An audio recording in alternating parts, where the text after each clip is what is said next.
informed, entertained, and hopefully get you involved with our discussion here on the morning show with me, Jones. Here's what we've got coming up on the show. This morning we'll be speaking to a member of the ZANU-PF, Zimbabwe's political party. The elections are coming up next year. It goes by the name of Marshall Gore. So we'll be asking him and also just trying to find out about what's happening in Zimbabwe post former President Mugabe and the fact that fuel prices have gone up in the country. I mean, this is a global issue, but Zimbabwe in particular will be looking at that. And also in terms of the preparation towards the elections, the EU calls Zimbabwe to implement electoral reforms ahead of the 2023 polls.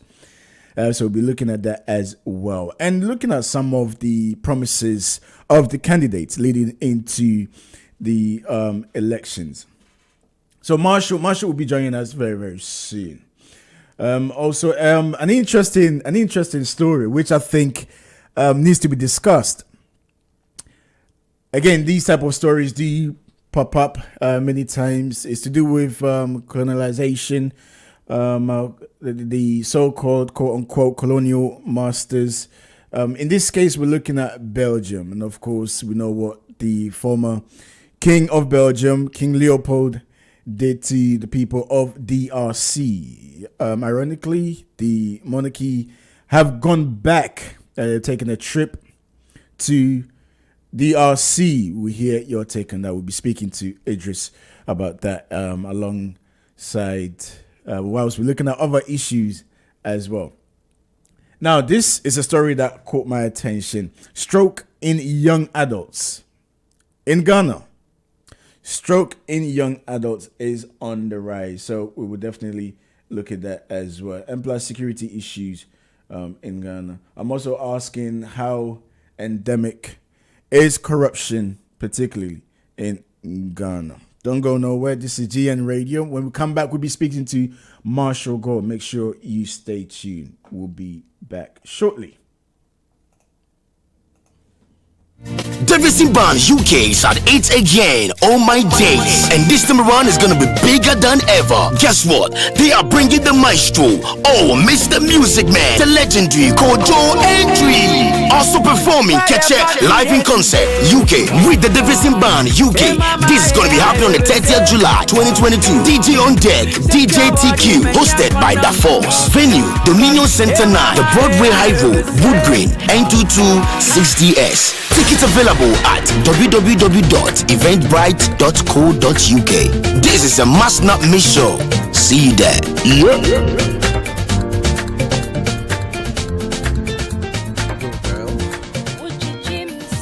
The world as we know it has changed, and so have the issues affecting our community. COVID-19 and the geopolitical tensions have really made it abundantly clear that the African continent has to do more to be self-sufficient from an industrial capacity point of view.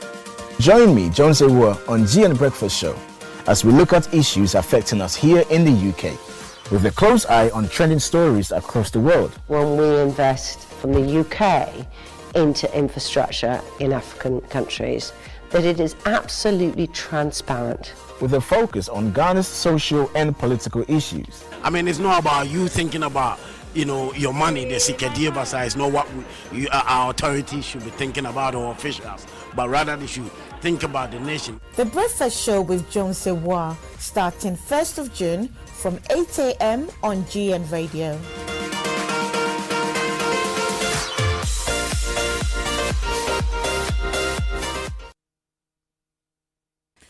Welcome back to the program. My name is Jones, and this is GN Radio Morning Show. Thank you for tuning in. Just to let you know, if you want to get involved with our discussions here this morning, you can do so. The number to call is 0778 793 9958. 0778 793 9958 is the number you can call. And we're streaming live on Facebook as well. So make sure when you're on Facebook, you do share and send in your comments. Before I went on the break, I was mentioning one of our guests that we're going to be speaking to very, very soon, and he's joining us.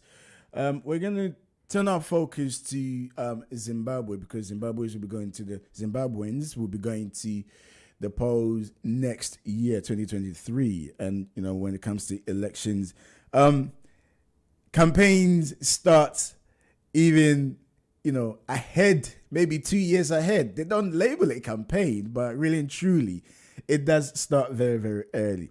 In the case of Zimbabwe, there are a few things I would like to discuss with Marshall.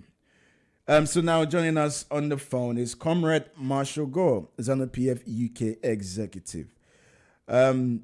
Marshall Gore is a senior member of the Zimbabwe ruling party in the UK, the Zimbabwean African National Union Patriotic Front. Marshall Gore, we're very familiar with the ZANU-PF. Once again, thank you very much for joining us. Now, we'll come to the elections very, very soon, but there seems to be an issue to do with the petrol prices in Zimbabwe, and Zimbabweans are complaining because it looks as if that the hike is not going anywhere. Well, Jones, thank you for having me on the program.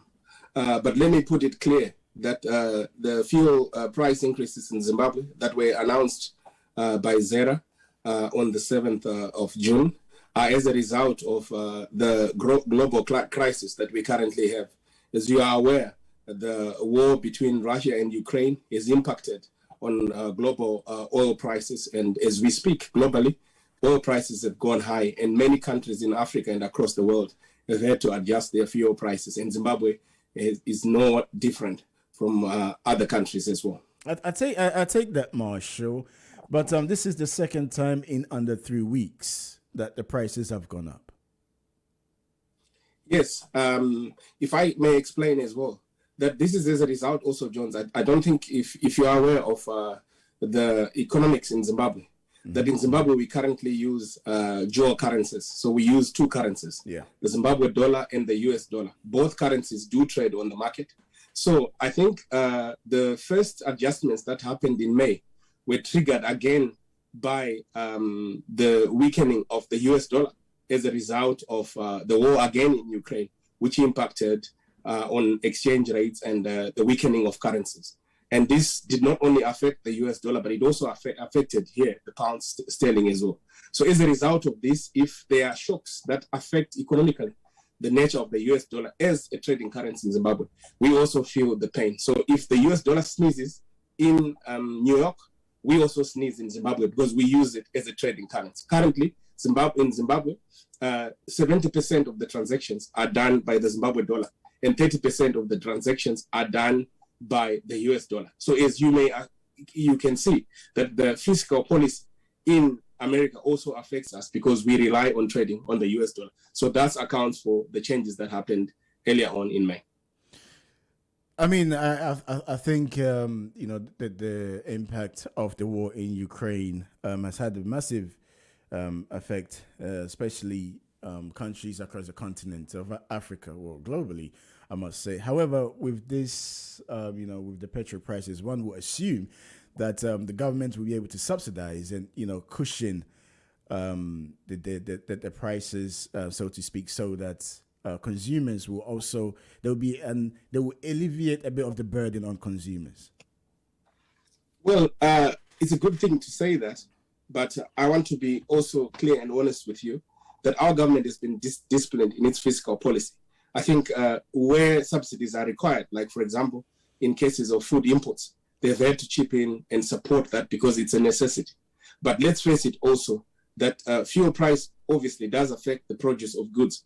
But with blend at $1.73 and diesel at 1.76 cents, I think if you look at the global indexes of fuel prices, maybe across Africa, you find that we are still within the reach of where other countries are trading under similar figures. But let me also say, Jones, that these prices are a marker that you should not trade above this price marker. But many traders that have the advantage of handling bulk fuel actually trade less because they have the advantage of the economics within the mechanization of their companies. And also, if me and you are in the fuel business and we can procure fuel cheaper elsewhere, as a result of what is happening in the globe, we can also sell the fuel price lower than the marker which they've set. So the price that the government is set is that you cannot sell it more than this price index. But other operators are actually selling less. I was in Zimbabwe 2 weeks ago, and I noted the variance between the prices per pump across the service stations, depending on how companies operate and manage their economics. So it's not to say this is the price actually the fuel is trading at, but this is the price that you cannot sell above. So I'm quite mindful that yes, this is affecting people and affecting the price of goods. But I think what the government has also gone is to allow inputs of basic necessities and remove the duty inputs of basic necessities as a way of curbing against the impact of the fuel price increase. So we have a responsible government that is also putting other fiscal measures and policy measures to ensure that the prices of goods do not go up by allowing by waiving duty on inputs of basic commodities. And I actually think this is strategically very good for our government to do that. What would you say to a Zimbabwean right now listening to us, watching us on Facebook, whom you're vying for their votes next year's election, in terms of these petrol prices? Is there anything that you can say to them that, look, the government is here to help, the government will help, and something will be done? What would you say, Marshall?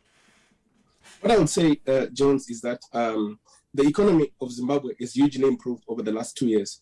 We were in a very precarious position in November 2017 when our new president, Comrade Emmerson Mnangagwa, took over. So I want to assure the Zimbabwean public that the current economic trends that are happening and are of a global nature, and there's nothing much we can do as a government to alleviate them. But where we have had to come in is, like I said earlier on again, that when there's food crisis, when there's need for government to step in, our government is surplus enough to come in and alleviate hunger. So they are responsible government. And let me also say that our economy is growing currently, even irrespective of the global crisis. Our projected growth is actually 5.5%, which is slightly higher than what the World Bank has stipulated for Sub-Saharan Africa. So our economy is doing well, irrespective of the global challenges that are affecting us. Those are unavoidable, but I would say to the people, please maintain the confidence in the government. They have walked the journey when it was very difficult. Remember, we had a fuel crisis in Zimbabwe. We no longer have a fuel crisis in Zimbabwe, but we are debating issues of price, of whether the commodity should be sold at this price. But the commodity is largely available across all the cities in the country. So that's actually an improvement. And I'm sure the government will continue to monitor the situation. If the situation arises that government has to intervene to ensure that they make life easy for the general public, I'm sure economically they will make the right moves, but they have to be responsible so that they don't spend above their means. Because under the current national development strategy, it calls for government to be disciplined in its fiscal policy. And I want to assure you that at this present moment, government has been responsible and remained conscious of the fact that we need to be responsible as a country. We have our surplus, which we will be used in case of emergency. I just want to push you just a little bit on that, Marshall, because I'm also aware of time.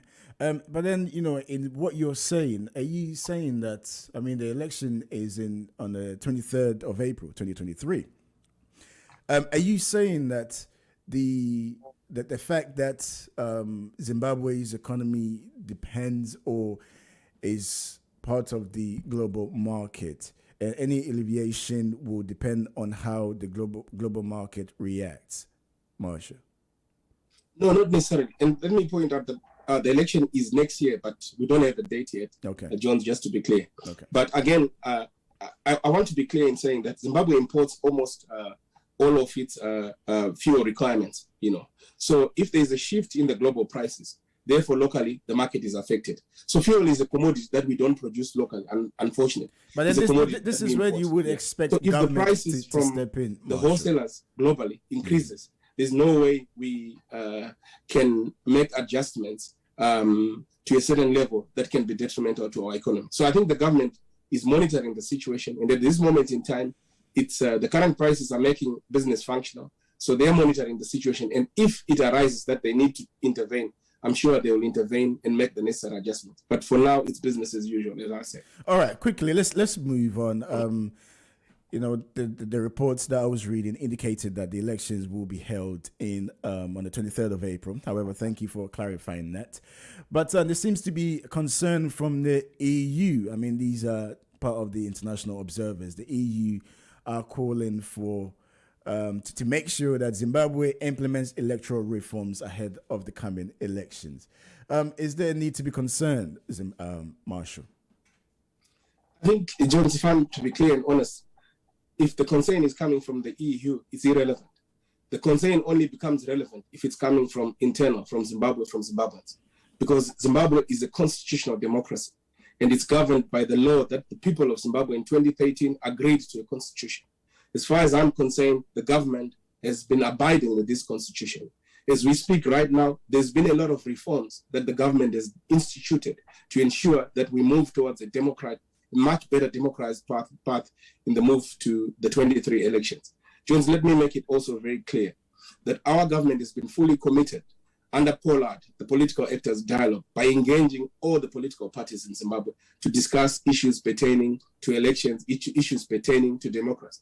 And I'm glad to announce that all the political parties in Zimbabwe, bar one maybe, have been partly involved in these discussions as equals. Not only us as the ruling party taking precedence or dictating, but there has been equal dialogue within all the political parties of Zimbabwe converging to frame the democratic structure that they want to see in the build-up to 23 election.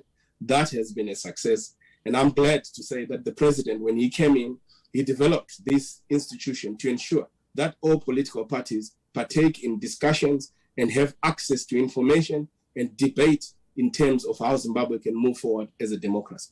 And Jones, let me also assure you that our government in the push for electoral reforms have pushed 44 pieces of legislation, and most of them all contribute to the democratization of Zimbabwe.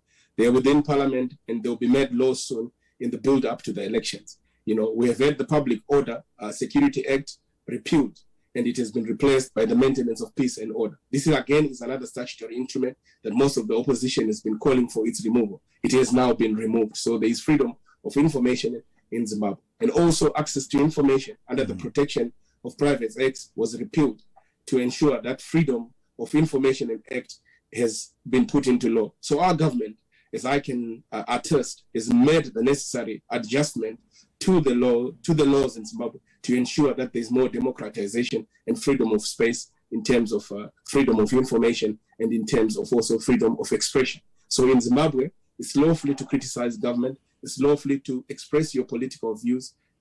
All those are things that are happening right now in Zimbabwe. Marshall, thank you very much for joining us this morning. We're very grateful for your time. I'm sure we'll talk more as things develop and getting closer to the coming elections. Jones, thank you for having me on the program. I'm so grateful. Thank you. Thank you. So that was Marshall Awuah, Comrade Marshall Awuah, ZANU PF UK executive. We've just spoken to. Don't forget, you can also tune in on our Facebook. You can watch us live on Facebook. We're streaming live on Facebook, so make sure you go on Facebook and leave your comments on there.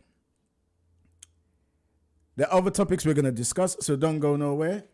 My name is Jones. The time now, it's coming up to 8:29. Tell a friend to tell a friend. All right? Tell a friend to tell a friend. The number to call is 0778 793 9958. We're taking a quick break. When we'll come back, we continue with our discussions. Davidson Band UK is at 8 again, all my days. And this time around is gonna be bigger than ever. Guess what? They are bringing the maestro, Mr. Music Man, the legendary Kojo Entry. Also performing Ketchup live in concert, UK, with the Davidson Band UK. This is gonna be happening on the 30th July 2022. DJ on deck, DJ TQ, hosted by Da Force. Venue, Dominion Center 9, the Broadway High Road, Wood Green, N226DS. Tickets available at www.eventbrite.co.uk. This is a must not miss show. See you there.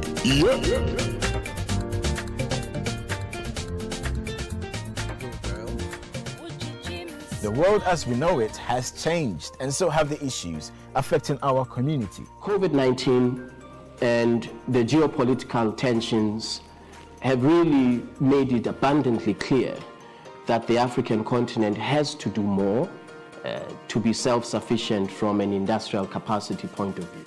Join me, Jones Awuah, on GN Breakfast Show as we look at issues affecting us here in the UK, with a close eye on trending stories across the world. When we invest from the UK into infrastructure in African countries, that it is absolutely transparent. With a focus on Ghana's social and political issues. I mean, it's not about you thinking about, your money, the Sikedia Basa, is not what our authorities should be thinking about, or officials, but rather they should think about the nation. The Breakfast Show with Jones Awuah, starting 1st of June from 8 a.m. on GN Radio.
Welcome back to GN Radio UK, the morning show with myself, Jones Awuah. We've just spoken to Marshall Gore. If you missed the interview, you can play back and listen to my interview with Marshall Gore. Marshall is ZANU-PF UK executive, Zimbabwean.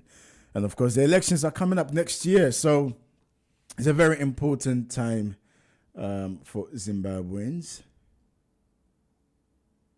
And it's good to find out exactly what it is that the government is looking to do with the current fuel prices that's currently affecting Zimbabweans. And I think this is a global issue. I did ask him if the government could not step in to subsidize, the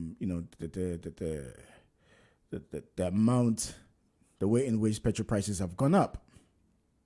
And also the coming elections, according to the EU, Zimbabweans need to reform their electoral process. So I did speak to Marshall about that. If you missed the interview, make sure you play. After the show is done, you can watch it again, play back, share, and listen to what Marshall will be saying, or my conversation with Marshall. We'll be keeping a very close eye on events happening in Zimbabwe. Not just Zimbabwe, Nigeria's election too is coming up. So there's a lot of things happening across the continent. And I think, sometimes I find it funny when you engage with people and you talk about issues affecting their country, people tend to say that they're staying away from politics. And I think that is, like I said, I find it funny because whatever decisions are made will have an impact on you. Now, whether you believe in democracy or you do not believe in democracy, I don't think that is the case or the issue. Simply because if you don't get yourself involved, decisions being made in your absence will affect you, will have a massive impact on you. It will. So you ought to be involved with current affairs, with issues, not just global issues, because right now the world is so interconnected that when something happens elsewhere, it has a knock-on effect. You know, across the globe, pandemic, for instance. You know, so to sit idle and say you don't want to get involved, I don't think it's the right thing to do. Do get involved in politics. Politics is not that. It's not something to be to fear. It's not at all. You do have an opinion. You do. You know, I believe each and every individual have their own experiences, and your experiences are directly linked to policies. So, for instance, fuel prices. It's got to do with government policies. Jobs. Government. Well, even though it's not government that create jobs, it is the private sector. But the government, when they come into power, they do say that they will create X amount of jobs. So, of course, we have to hold them accountable. Your healthcare, government policies, the economy, government policies. So, everything that you claim to not want to get involved in, these are orchestrated and written by the current or your current government. So do get involved in politics. Okay? Do get involved. Because there is a social contract between states and its citizens. And you ought to play your part. Hold government accountable. Hold people accountable. If you're being treated unfairly at work, you need to be able to contact institutions, government institutions, or institutions that are there to protect you, or to know about your rights in the Constitution. So do get involved. Everything that happens will have an effect on you. Whatever decision a government makes has an effect on you. That's why when it's time for elections, they are vying for your votes. They spend huge sums of money, massively, for your vote. So why not get involved? Get involved, okay? Get involved in the discussion today. Let's hear your thoughts. Let's hear your experiences. Now, let's quickly turn our attentions to the newspaper headlines here in the UK. And a lot of the newspapers, the stories dominating the newspaper is the Prime Minister, Boris Johnson.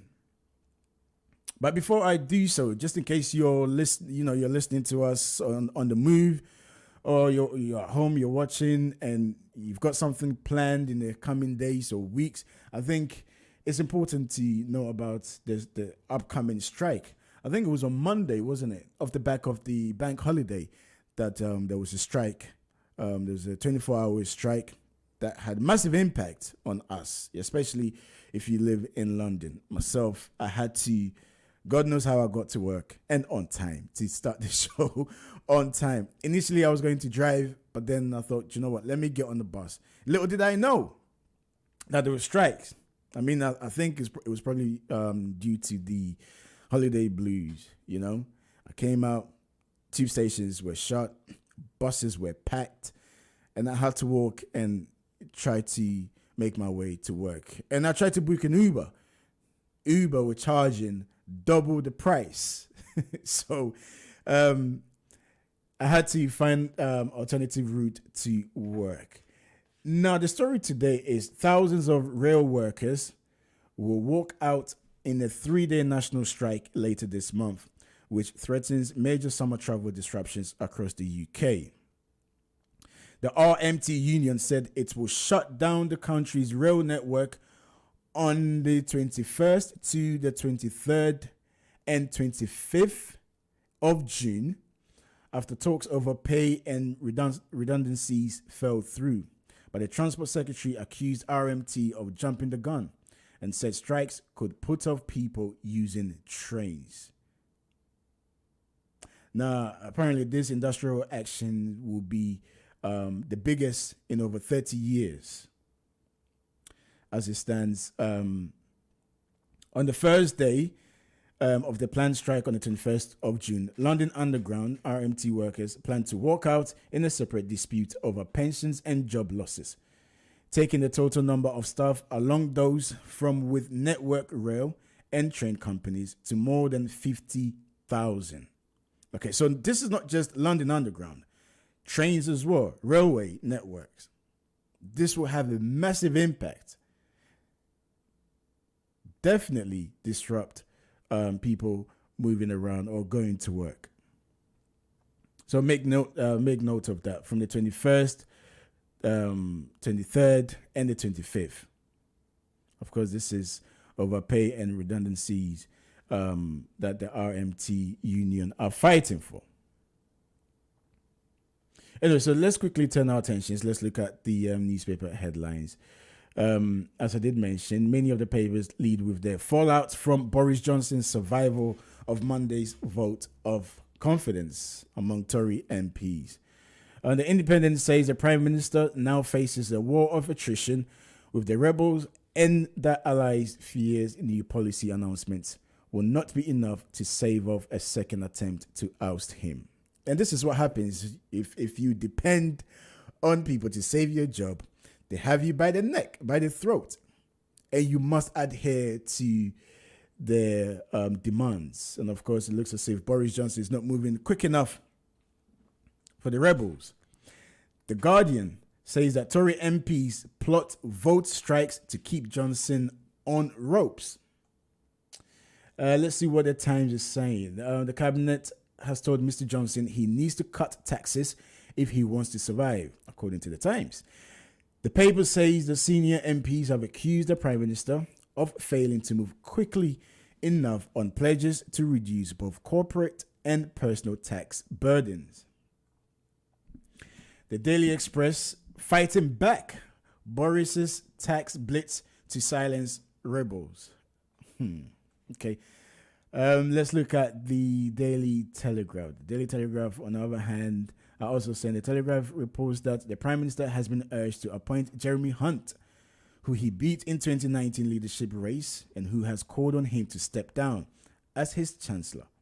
The paper says allies believes that the move could help stabilize his leadership and heal the rifts within his party. Now, this is why politics is so interesting, and sometimes can be a turn-off as well. I get it, the internal fighting, the division, and this is one aspect of this whole democratic dispensation that people have issues with. It looks as if it's just about individuals and what they think about, well, individuals' interest, what they can gain. But then on the other hand, if you have, like Boris Johnson had before this vote of confidence came about, it was just his own people. It's a give and take, isn't it? So, of course, if you're on one side, then you'll be fuming and furious. If you're on the other side, the same thing will happen. But this is the nature of politics. Now, let's look at the Financial Times. In an interview with the Financial Times, Ukrainian President Zelensky has renewed his call for military support and said that the stalemate in the war with Russia was not an option for his country. And I quote him, "We are inferior in terms of equipment," he said. "We are going to suffer more losses and people are my priority." He also welcomed Boris Johnson's survival on Monday's no confidence votes, saying, "I am glad we have not lost a very important ally."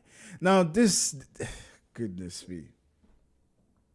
You can see where this is going, right? I don't even need to explain enough because I think the whole country, if you're here and you've been following events since Russia invaded Ukraine, I think there's an agreement, across both parties. So I don't necessarily think if Boris Johnson leaves office today and Keir Starmer comes in, or whoever comes in, all of a sudden that policy of supporting Ukraine will be dashed to the side. So I don't know why Zelensky would say that.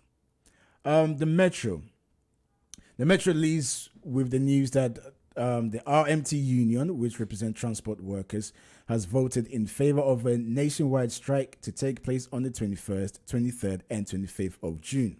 The paper says that the actions called over pay rates and job cuts will be a huge blow to the transport system as it recovers from the pandemic. It also quotes Mick Lynch, General Secretary of the union, saying, "We have a cost of living crisis, and it is unacceptable for railway workers to either lose their jobs or face another year of a pay freeze." The Daily Mail. The strike will be the biggest action on the railway since 1989, and it will paralyze Britain, says the Mail. The paper says that the shift pattern of key staff, combined with the fact the action will take place on alternate days, will mean that rail networks will be effectively off limits for almost a week. You can tell this has been strategically planned. But anyway, excuse me. So you can see that a lot of the papers, the stories dominating the papers is the plan of strike, the upcoming plan of strike on June the 21st, the 23rd, and the 25th. And of course, Boris Johnson. The interesting one is they wanting Jeremy Hunt to be his chancellor. I mean, so that is the nature of politics. Let's hear your take. The number is 077-879-3958, 077-879-3958. The time now, it's just gone 46 minutes past 8. We're going to take a quick break. When we'll come back, we'll look at other stories as well. And hopefully we get Idris on the line as well. Idris is a journalist and also a good friend of mine will be joining us to look at some stories. And I'm asking, is corruption endemic in Ghana? Yes, we've heard so many stories. We hear people being accused, especially 2016 when the former government, the NDC government, were accused of being corrupt. And now it came to light. I think we did discuss it. It was yesterday. Gosh, I don't know where my mind is going. My mind is probably thinking today is Friday, but of course it's not. It's Wednesday. So the former General Secretary of the NPP, Sir John, who is no longer with us, he passed away. He has passed away. But in his will, there were findings that Sir John had amassed huge wealth to the point where his own party member has criticized it, saying that for him to accumulate such wealth in a short space of time is unheard of. If the dead are able to accumulate such wealth, how much more the living? So I'm asking, how endemic is corruption in Ghana? And let's not forget, 2024, Ghanaians will vote. And I wonder how this will play to Ghanaians. But coming up, we'll also look at the issue of cathedral in Ghana. But another important story is Belgian king visit to DRC. And of course, we know the history between both countries. The former King Leopold, and the atrocities that were meted to Congolese. And, this has caused a bit of uproar, especially on social media platform where people have kicked against this trip.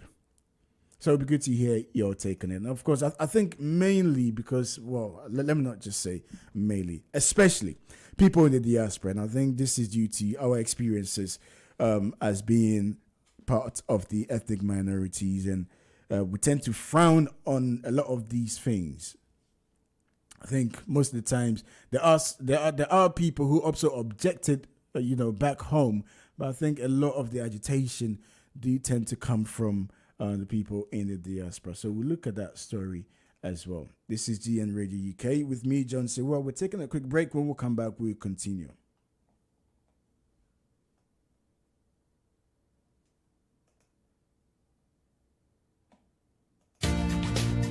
Davidson Band UK is at 8 again, all my days. And this time around is gonna be bigger than ever. Guess what? They are bringing the maestro, Mr. Music Man, the legendary Jones Awuah. Also performing Catch live in concert UK with the Davidson Band UK. This is gonna be happening on the 30th July 2022. DJ on deck, DJ TQ, hosted by Da Force. Venue, Dominion Center 9, the Broadway High Road, Wood Green, N2260S. Tickets available at www.eventbrite.co.uk. This is a must not miss show. See you there.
The world as we know it has changed, and so have the issues affecting our community. COVID-19 and the geopolitical tensions have really made it abundantly clear that the African continent has to do more to be self-sufficient from an industrial capacity point of view.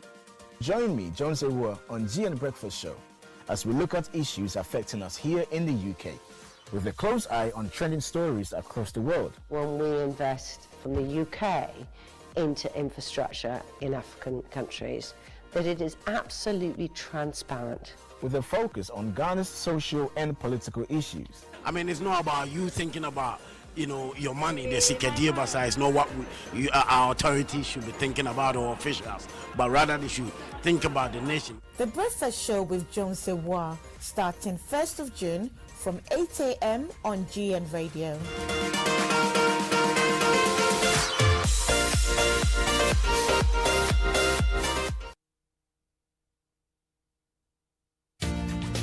Davidson Band UK is at 8 again, all my days. And this time around is gonna be bigger than ever. Guess what? They are bringing the maestro, Mr. Music Man, the legendary Jones Awuah. Also performing Catch live in concert UK with the Davidson Band UK. This is gonna be happening on the 30th July 2022. DJ on deck, DJ TQ, hosted by Da Force. Venue, Dominion Center 9, the Broadway High Road, Wood Green, N2260S. Tickets available at www.eventbrite.co.uk. This is a must not miss show. See you there.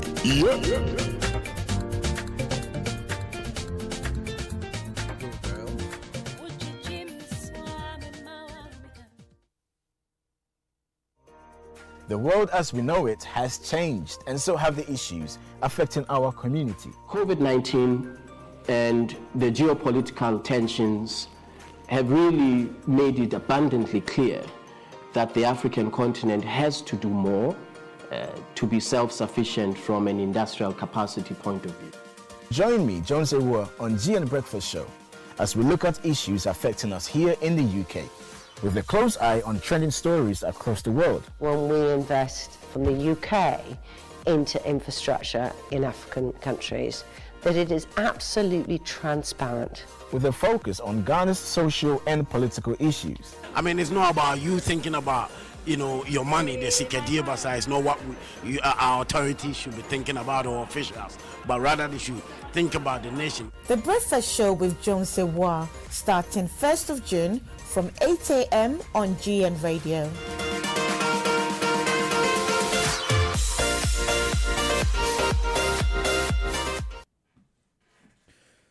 Welcome back to the program. My name is Jones Awuah. This is GN Morning Breakfast Show.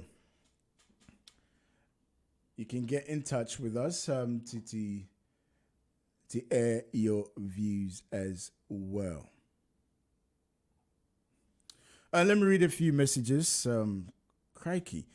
So this is to do with the interview I had with Marshall from earlier. If you missed this, make sure you catch up. You can catch up once the show is done on our Facebook page, GN Radio UK. So you can catch up on my interview I had with Marshall. This is from Tendai. Tendai is saying that thank you for having Marshall on, Jones. The situation in Zimbabwe is serious. I think the government can do more than what the government is doing now. I agree with Marshall on the point that the EU are nowhere. The EU are in no place to tell Zimbabweans what needs to happen. We the Zimbabweans know what we need to do, and as such, we will do what is required to make sure our elections are free and fair. Okay. All right, so let's look at other stories as well. I think this is very important. This is to do with the Belgian king's arrival in DR Congo. Belgium's King Philippe landed in the Democratic Republic of Congo on yesterday, a historic visit to Central African country that his ancestor and once ruled brutally as his personal, his personal colony. The monarch will undertake a 6-day trip billed as a chance for reconciliation after atrocities committed under Belgian colonial rule. The visit comes 2 years after Philippe wrote to Congolese President Felix Tshisekedi to express his deepest regrets for the wounds of the past. Wow, so it's taken this how many years for them to finally render an apology. The president of Congo and his wife greeted King Philippe and Queen Mathilde on the red carpet rolled out on the tarmac of the international airport of the capital, Kinshasa, a sprawling city of about 15 million people. Now, I actually have an issue with this particular story, and I want to get to it. So you get the gist, right? You get the gist of the reason why King Philippe and his the Queen are going there to visit Congo. Apparently, this is a chance for reconciliation after the atrocities committed by King Philippe's great uncle, King Leopold, right? But I have an issue with this particular story and the angle, okay, of this story. So this story was published by France 24. Please just allow me to go into a bit of I'm not going off tangent, just allow me, just indulge me to go on a bit of a rant just for a brief moment. So this story was published by France 24, and I don't know who the editor is. So this part of the article, the editor writes, Belgian Prime Minister Alexandre De Croo, who is visiting and I quote him, all right, this is what they're saying. So the president of Belgium is visiting the impoverished nation of 90 million people alongside the king also echoed the sentiment that they're not forgetting the past, we are looking to the future. The Belgian Prime Minister, Alexandra De Croo, who is visiting the impoverished nation of 90 million people alongside the king, echoed the sentiment. The sentiment that they're not forgetting the past, they are looking to the future. And this is what drives me insane, and this is what makes my blood boil. I'm doing this monologue because, it's nearly time for us to go on a break. All right. And of course, I'll have Idris's take on this particular story. And this is why we keep letting the Afro-Caribbean community know that we need to be able to tell our own story. Don't forget, lest we forget, right? These countries, the likes of Belgium, France, the UK, all benefited, or should I say, were able to industrialize their country, respective countries, off the back of its former colonies. And this is why we have to change the narrative. This cannot be published. To say that the king and the queen and the president of Belgium are visiting the impoverished nation of 90 million people of DRC. Now, we know the truth.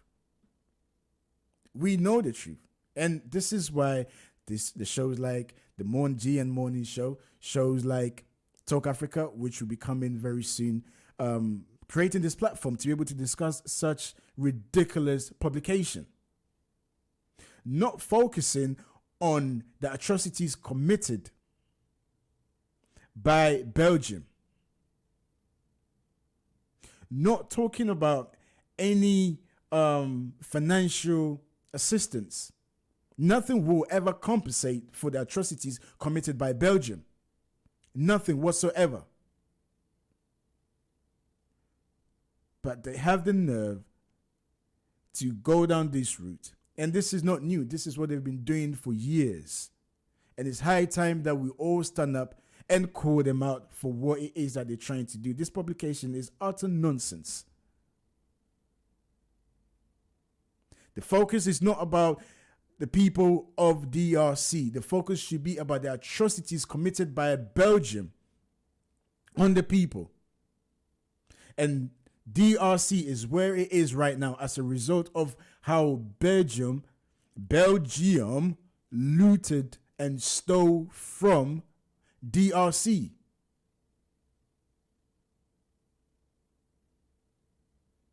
Ridiculous.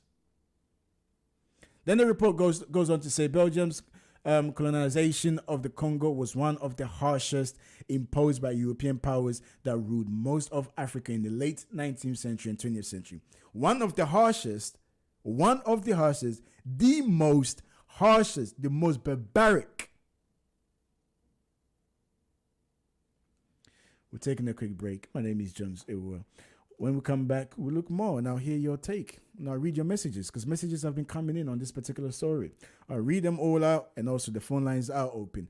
077-8793-9958. We'll be back right after this. Davidson Band UK is at 8 again on my days, and this time around is gonna be bigger than ever. Guess what? They are bringing the maestro, Mr. Music Man, the legendary Kojo Andriod, also performing Keche live in concert UK with the Davidson Band UK.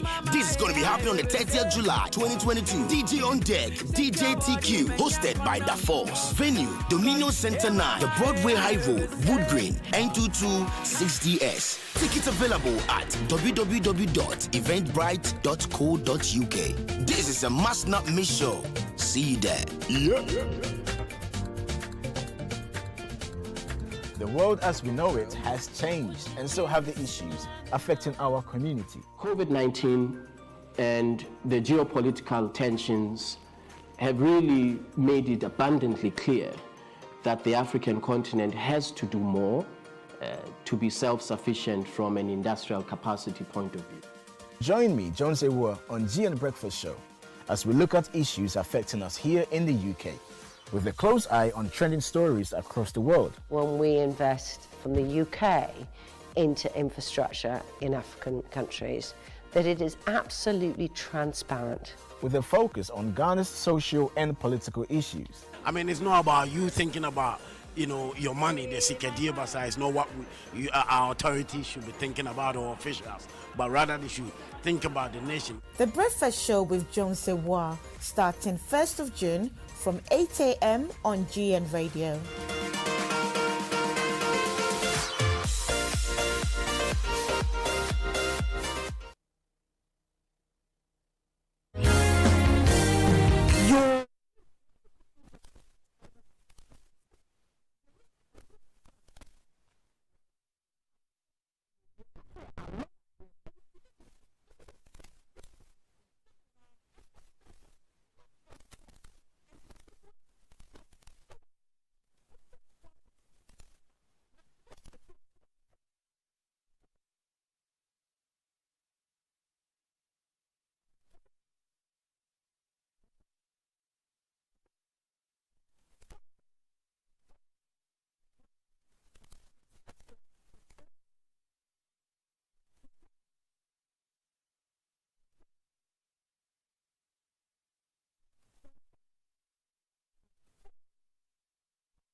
Davidson Band UK is at 8 again on my days, and this time around is gonna be bigger than ever. Guess what? They are bringing the maestro, Mr. Music Man, the legendary Kojo Andriod, also performing Keche live in concert UK with the Davidson Band UK. This is gonna be happening on the 30th July 2022. DJ on deck, DJ TQ, hosted by Da Force. Venue Dominion Center 9, the Broadway High Road, Wood Green, N2260S. Tickets available at www.eventbrite.co.uk. This is a must not miss show. See you there.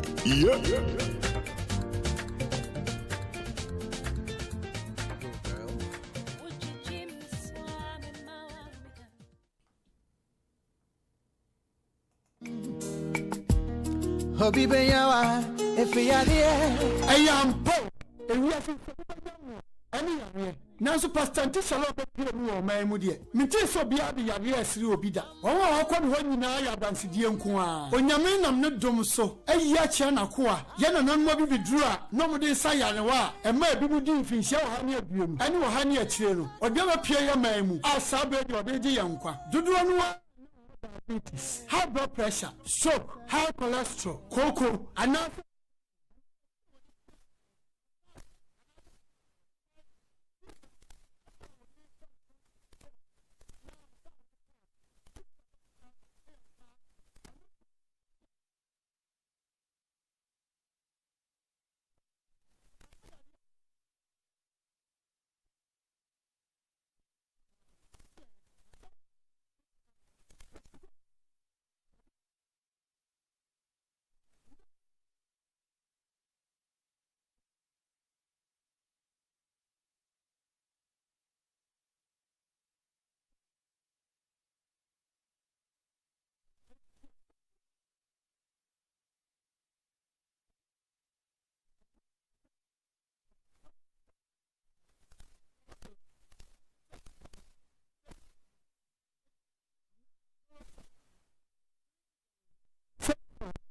7750 or 0798402.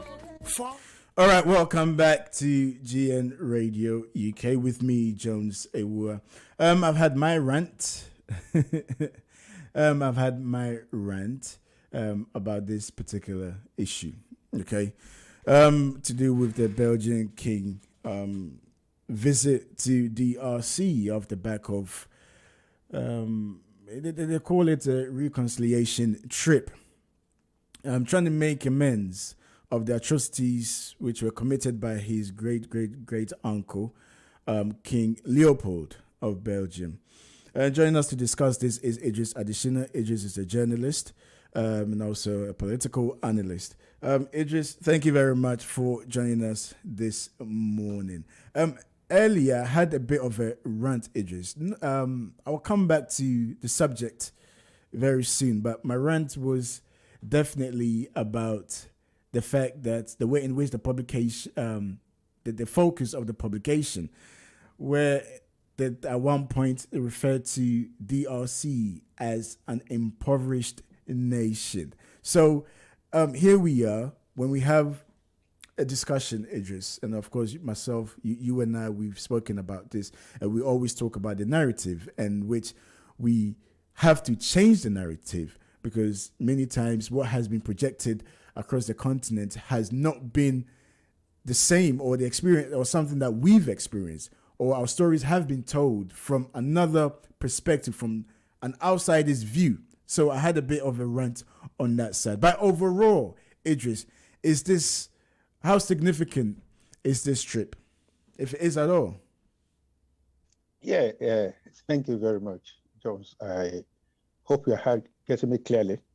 Yes, we can.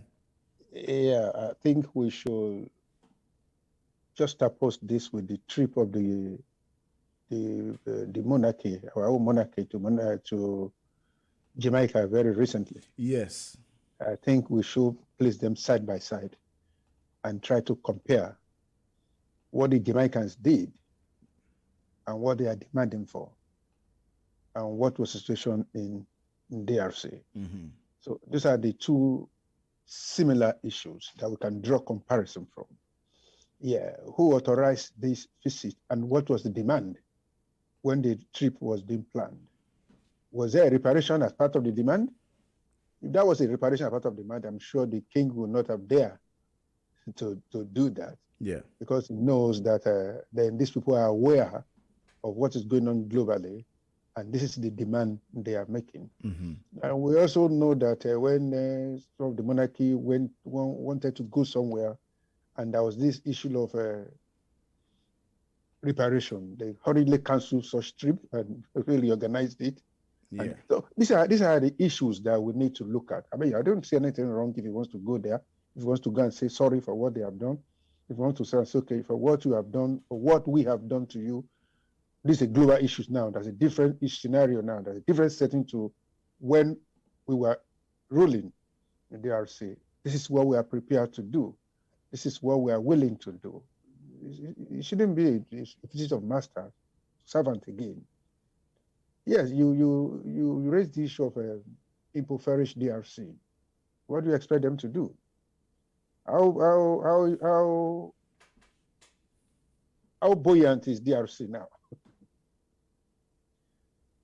No, the reason why I went on the rant was I understood the angle at which you are taking it from, but that does not run away from the fact that today the DRC is impoverished. Now we look at who impoverished DRC.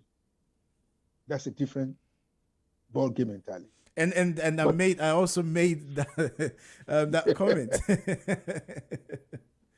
That's the fact is that they are impoverished. Yeah. We will now be looking at who impoverished DRC. Who are the actors there, the gang ups there? Of course, we all know that it's the West who have done that. We all know that they hardly go to anywhere where there's no resources. we all know that. I'm sure Ghana has oil very soon. We should be having something like that very soon. Your owner started the LGBT, that's a different ball game entirely. Yes, it is. We don't get to that controversy for now. But the issue is, while the trip was being planned, what was the demand? Who are those who authorized the trip from DRC? Are they not seeing the visit of the king as also a way to boost their own ego? Yeah, clearly it is the president. The president was the one that went what was the president thinking? Those his advisors. The world is global village now. We saw what happened in the visit of the British monarchy to those parts of the world, the former colony. So, was the president using the visit now to boost his ego, to boost electioneering, to say I'm recognized globally? Is that what the trip was all about? If that was what the trip was all about, of course, yes. That's what the media, the Western media, will write about it. We are still going there to come and help them. No. But if you wanted something to come and there's a clear demand, no, this is what we want now. You have to recognize your past sin. Yeah. And you have to pay for it.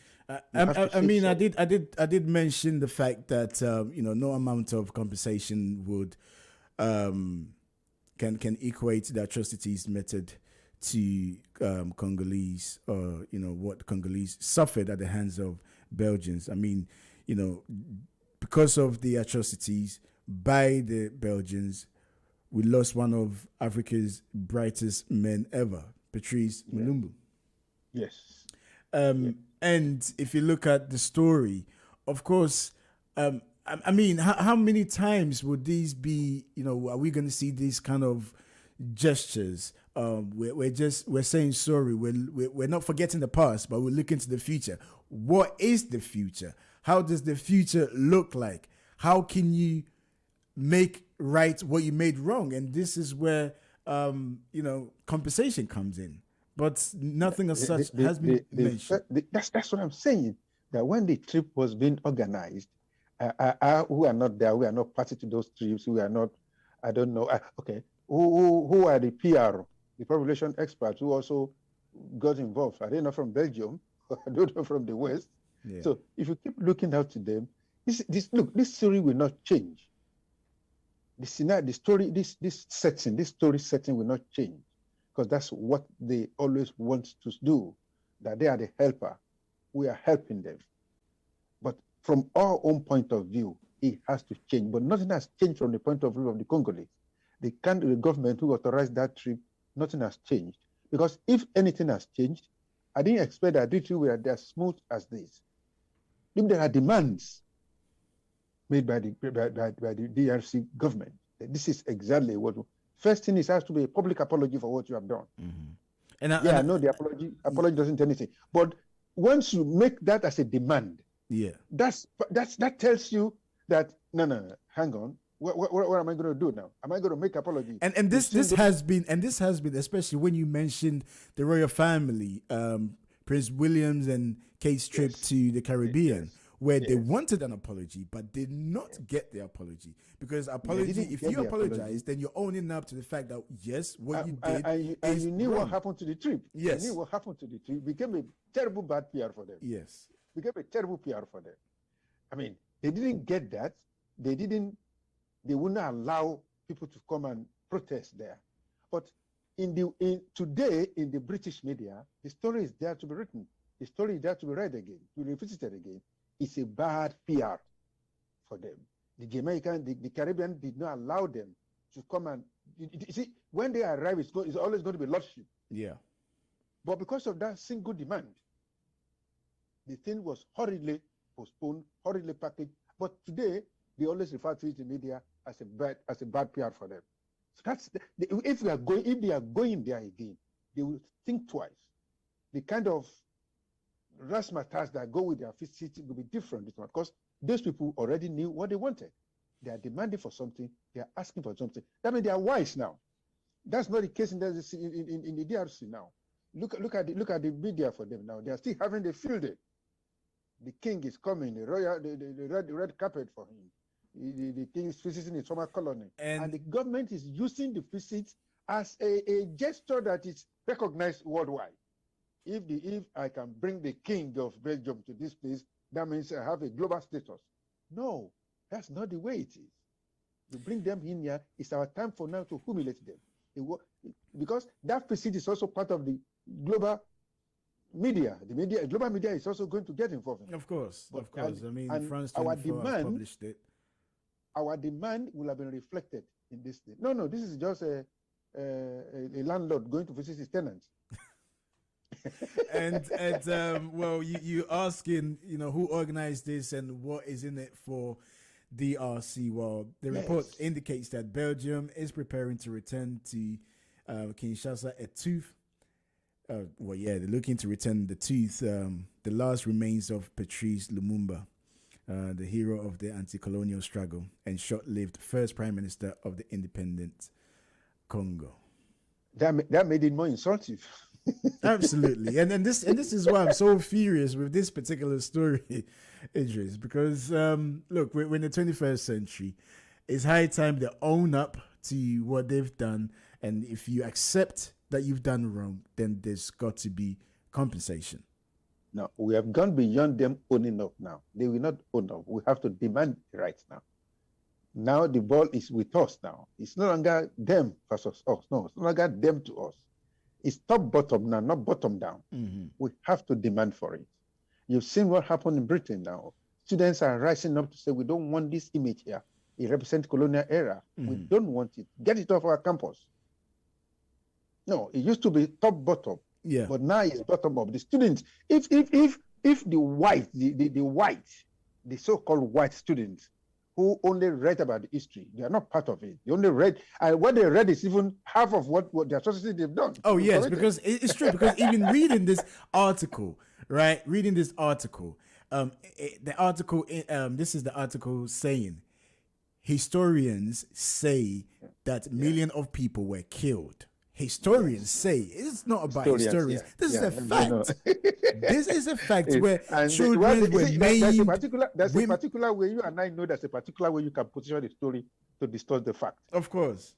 If somebody was jailed for corruption, that's the headline. But if a story says he has denied corruption despite being jailed, it's a different thing entirely. It's a different thing entirely. When people were arrested in Germany for green salutes, and they say it's a couple of people who are drunk who are arrested here. Yeah. There are two different stories there. Well, so the DRC government must demand now, but they've not demanded anything. There is no anything in this story to say the Congolese, the DRC people are asking for anything. Oh, our master is coming. Let's do the red carpet. This is what's this story about. This story is entirely a PR story for the Belgium, for the Belgian government. That's the way it is. Okay. Nothing from the DRC people to say we are angry. Is there a protest there? Has there been attempts to protest? No, nothing like that there. You haven't seen anything as such. We must demand for our right. It's our right now. You have done something wrong to us. First, publicly apologize. Mm-hmm. Even if the apology doesn't, if you don't even mean the apology, just apologize first. It's going to be in history that you have apologized, and to say that means that you have committed an error. Because if you did not accept an error, you not have apologized. Of course. That's the first and then there are a lot of people that always think that, especially Britain, the British Empire was a force for good, but that's a debate for another story. I want us to move on, Idris. Let's move across to Kenya. Yesterday we spoke to our colleague that we all know, Julius, about Raila Odinga. Raila Odinga is looking to come back again, Idris, to contest to stand election again. But he has said something here. So Raila Odinga is saying that that the issue of cheap clothing coming from outside needs to be looked at. According to him, dead people's clothes hamper local trade. So he refers to the influx of cheap clothing into Kenya as dead people's clothing. He said Kenya should make more office clothes locally instead of importing items worn by dead people. And he goes on to say that we are going to go to the primary production so that our people who are importing mitimba, second-hand items, can have good products to sell here. I mean, look, Idris, I think we've covered this particular story, and yourself, you've covered this story, a lot of times. And the issue is always about the influx of imported goods. However, I think that Raila Odinga's position here, correct me if I'm wrong, is slightly skewed, because how do you resolve the problem of imports or trying to boost local products if the problem of imported goods are not looked at? Because if you still open your markets, then surely the influx will be coming over and it will have serious effect on local production. I have a way of looking at the issue. Yeah. We'll come back to that issue. How was Odinga dressed when he was making that comment? Was he dressed in local attire or he also dressed in suit? Good question. From this picture, I hope it's not the picture that Odinga the way when he was talking. Probably not, because I think it's campaign time. Probably not. Yeah. But because we know Odinga is always in suit all the time, anyway. All the time. I don't think suit is making this is the traditional cloth of Kenya. I don't think so. I know my own traditional clothes in Africa, Nigeria, but I don't think suit is that of Kenya. So, but the issue is it right to say some of them are dead bodies clothes? I think it's very correct to say some of them are dead bodies clothes. Yeah. Because we know what we do in the West. We give charity. Yeah. I know how many clothes I've packed to go and give the charity. I think even in Ghana, Ghana refers it as Obroni Wewu. It's the same thing.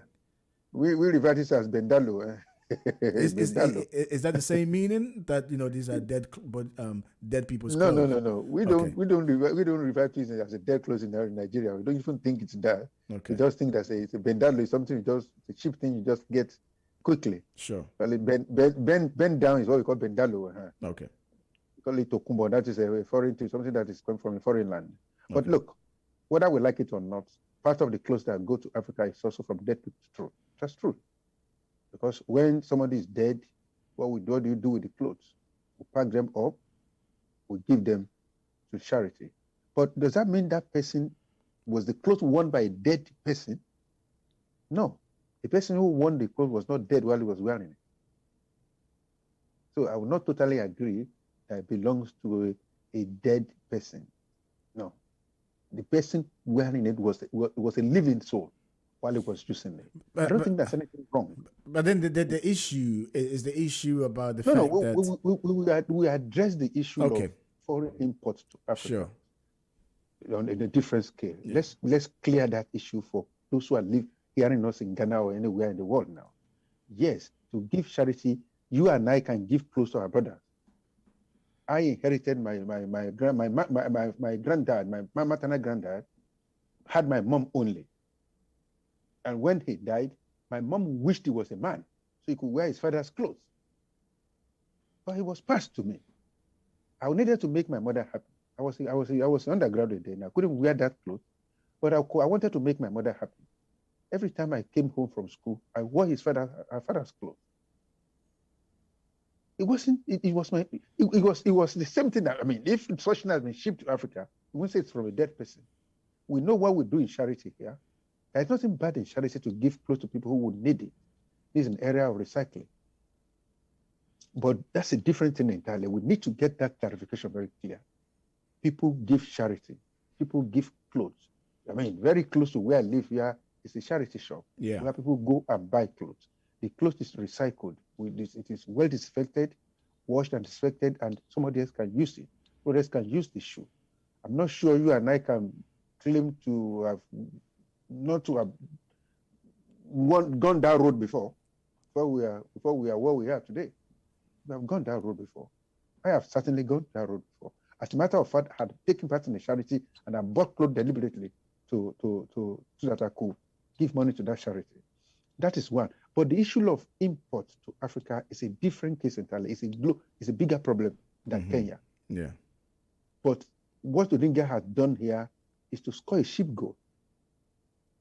If you want to do that, what is going to be his policy in government? I don't think it's wrong to tell us what his policy is. To say we are going to make sure we produce enough clothes. Come on, that's very cheap. That's easy to say. How is he going to do it? As he told us he's going to ban this thing now. He didn't say he's going to ban it. How did he? He didn't read that part of story that when we get to government, we are going to ban this. Answer me, Jones. Was it part of that story that he's going to ban it? No. He rather focused on large-scale production from local people, which I think is insane. What is the statistics about cotton production in Kenya? How are you going to do that with that thread? How are you going to manufacture clothes with that cotton? How much cotton does Kenya produce? Do Kenyans produce, or does Kenya as a nation produce? If he doesn't do that, if he's going to import thread to come and make production at home, this is an importation. I mean, so I need his policy. Anybody can say what he has said. Yeah, he's an African politician. He has not told us where the money is going to come from. He has not told us how he's going to do it. No, don't tell me the person is going to steal my idea if I expound on it.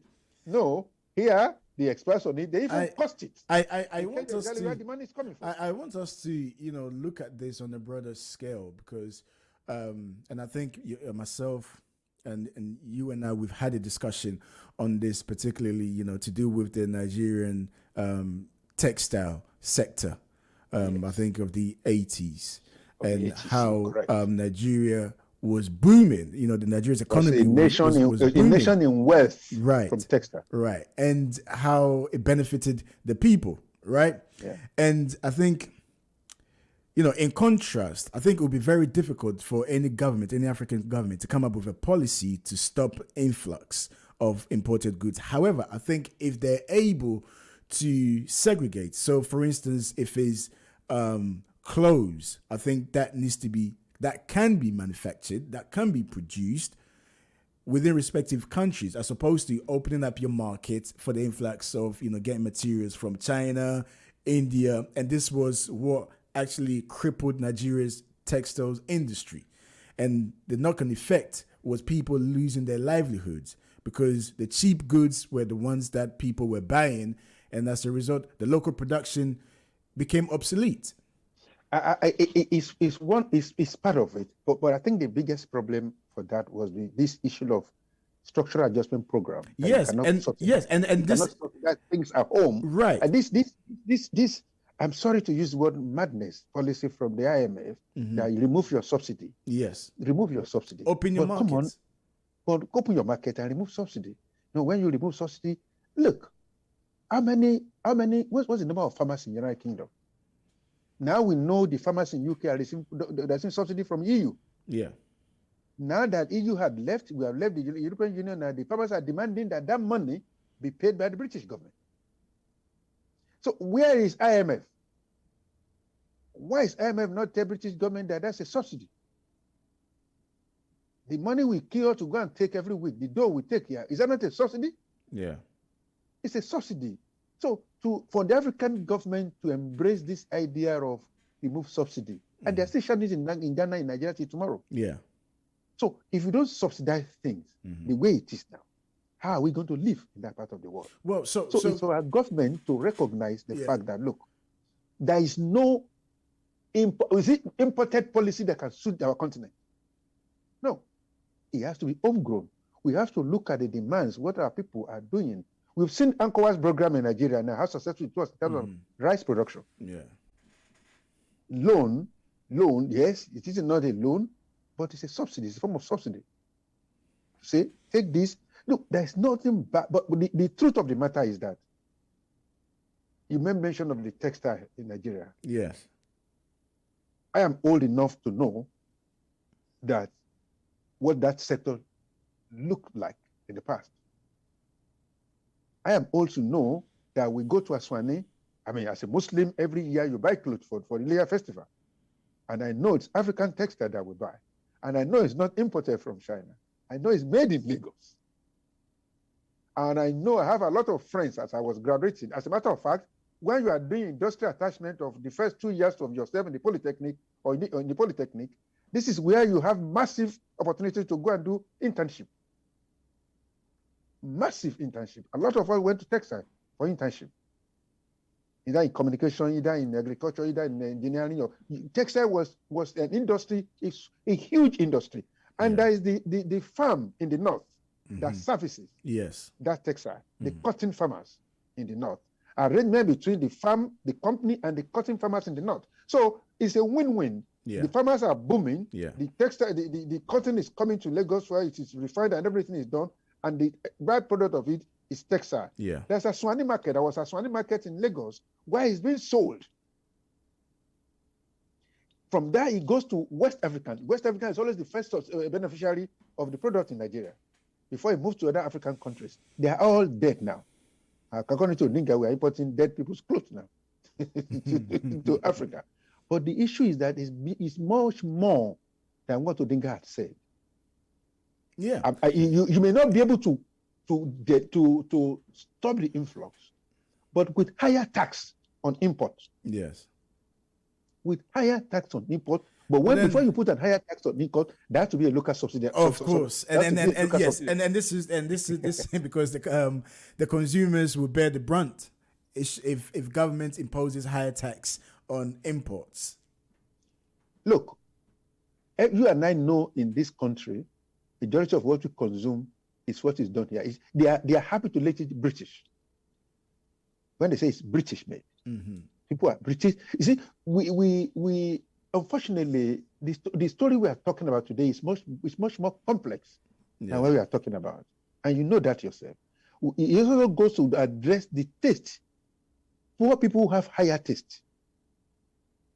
That's another thing there. That is closely associated with what we are discussing. Is Africa ready to consume what they produce? Are we ready? Because I know that was one of the policies of my president. I think we are, Idris. I think we are. I think what's happened is, and I keep referring to Nigeria because I think Nigeria is such a classic case of what happens because the system is, if you mismanage your economy, then surely you would go to the IMF. Then obviously IMF implements its structural adjustment program, which locks the hands of the government. And IMF dictates to you what policies you need to implement to sort out your economy. Is IMF not supposed to be a helping hand? Yeah, it is a helping hand. Clearly, governments are not able to deal with the economy properly. So the IMF is coming in with these stipulations to lock the hands of the government. And what happens is the part of the policy from the IMF is for you to open up your markets for imports. And secondly, for government to stop governments subsidizing policies within the country, which literally cripples the country. So maybe if IMF is supposed to help us return to normalcy, how then is that crippling us? Because the governments have mismanaged the economy, the finances. And of course, I agree with you that it doesn't help. Yeah, I understand, but I'm talking about before we get into that position, get to that situation. My worry is that we are not even collaborating. See, it's too difficult for all of us to do it now. But I can tell you successfully that before there has to be a how do I call it? A transition, that's the right word. A transition. Odinga should tell me now what his plans are. Okay, we projecting in the first 3, 4, 5 years as this thing to phase it out. Yeah.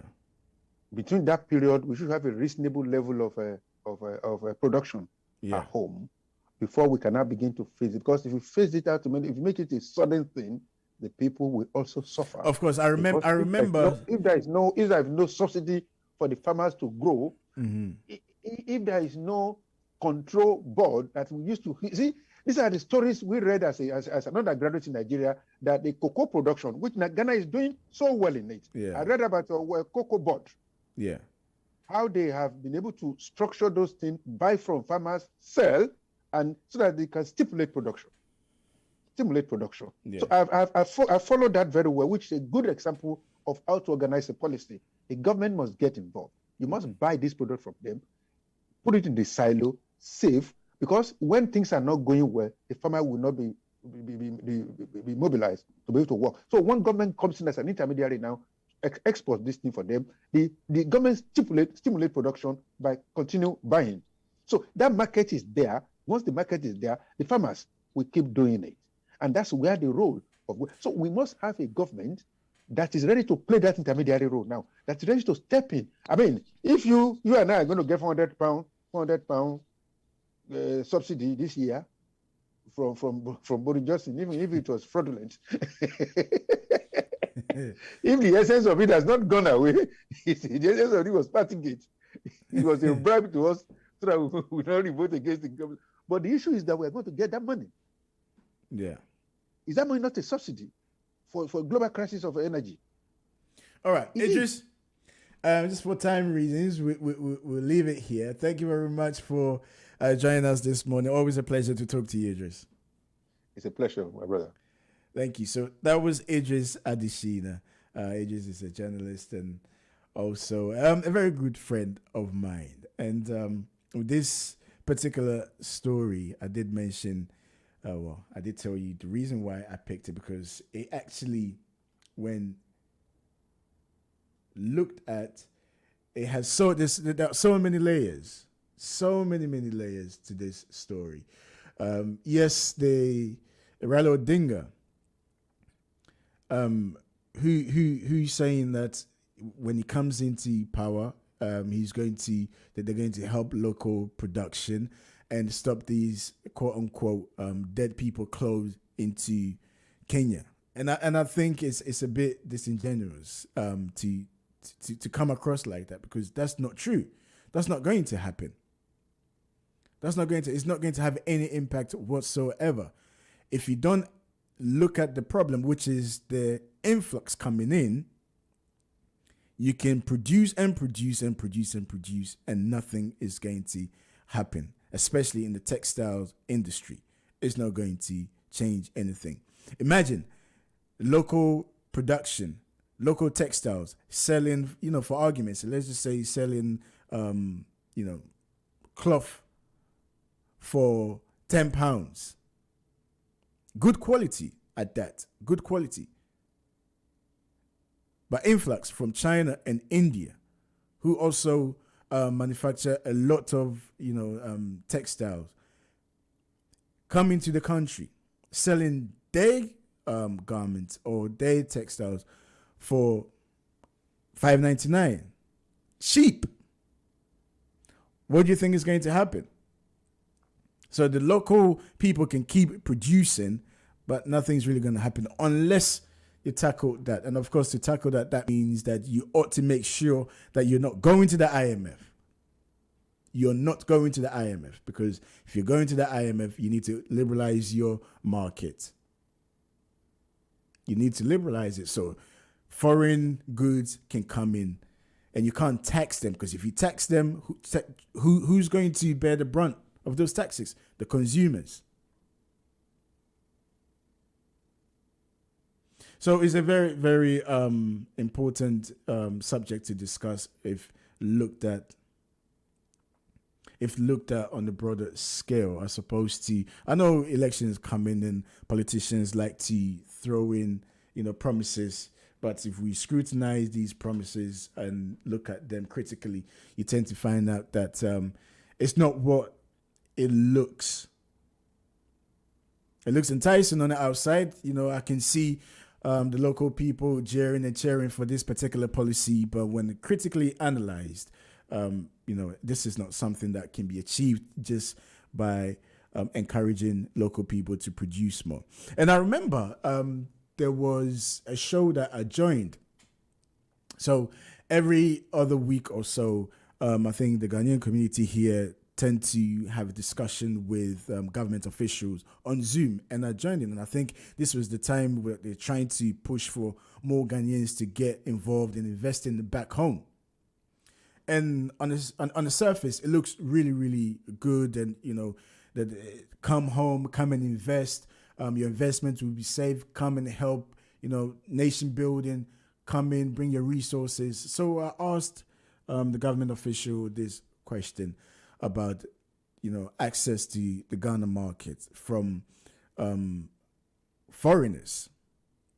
And his response was, again, just the argument I'm making here is, how are you going to tell people to come in and start investing if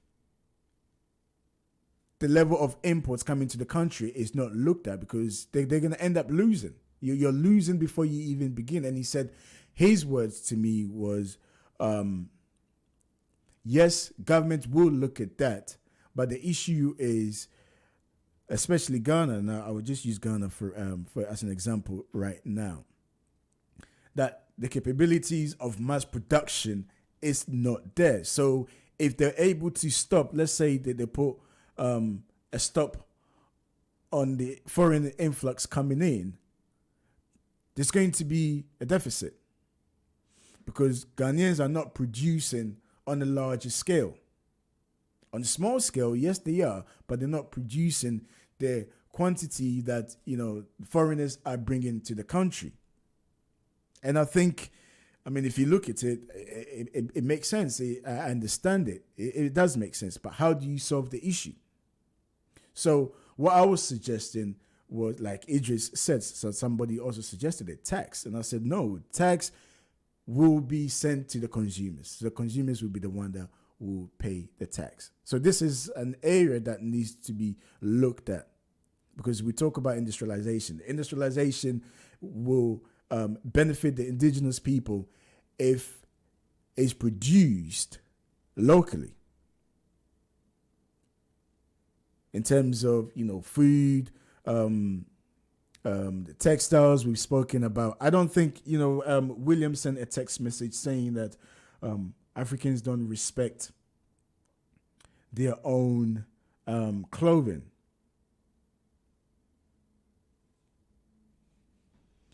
That Africans, or he said, we respect foreign wares more than our own, which then drives the demand. I don't think, that is an element. That is an element, because we can't overlook, Americanization. We can't overlook the fact that America has positioned itself, or the West has positioned itself as the be-all and end-all, and this is what you must aspire to. But let's not also forget that you can't position yourself as, the best, the greatest in the world. However, if policies are not put in place to make sure what your position or claiming yourself to be, then it will not work.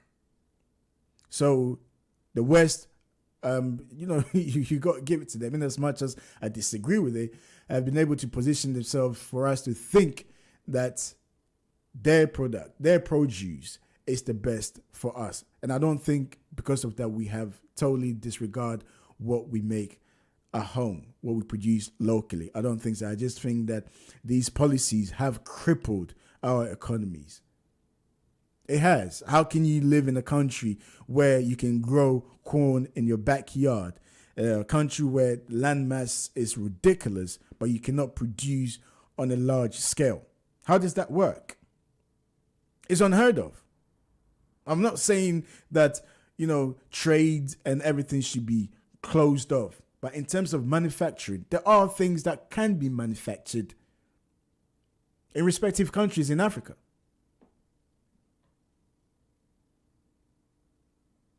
But this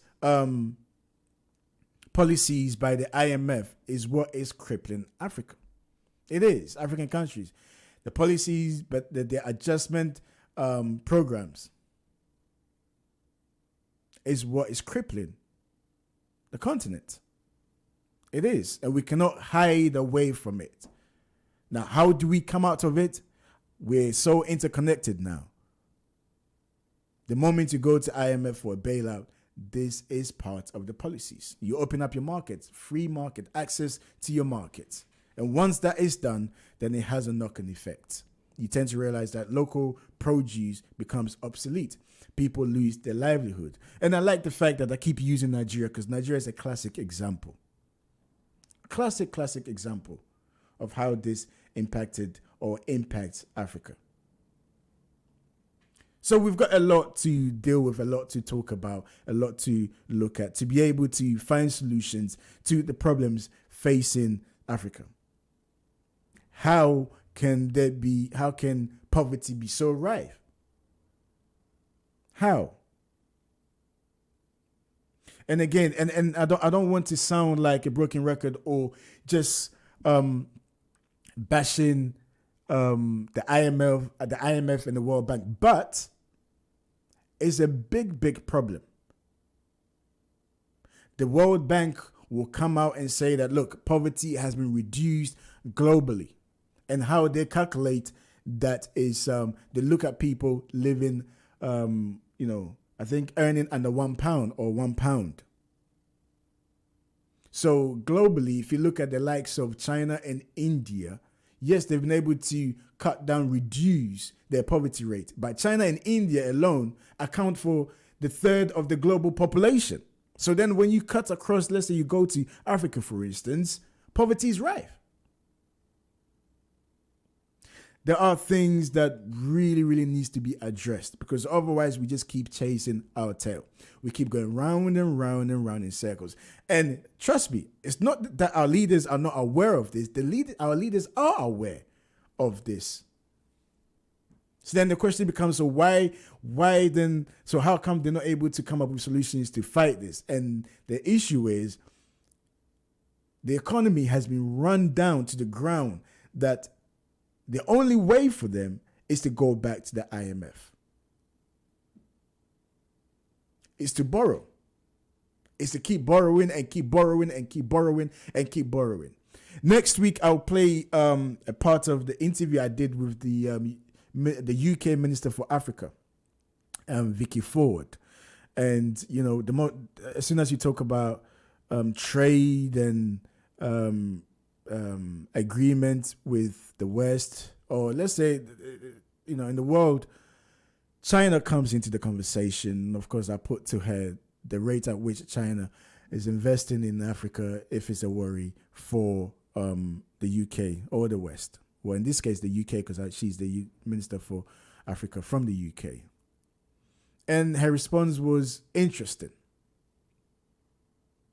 Very interesting. I won't say nothing now, but it was very interesting. So, all being well, next week I will play that. If I forget, do remind me. I will definitely play that, and then I think it will be clearer. We get a clear understanding as to how these things work. We can't keep doing the same thing over and over and over and expect different outcome. And how they've made it is, when I say they, I'm talking about the global economy. If you're not part of the global economy, your economy will suffer.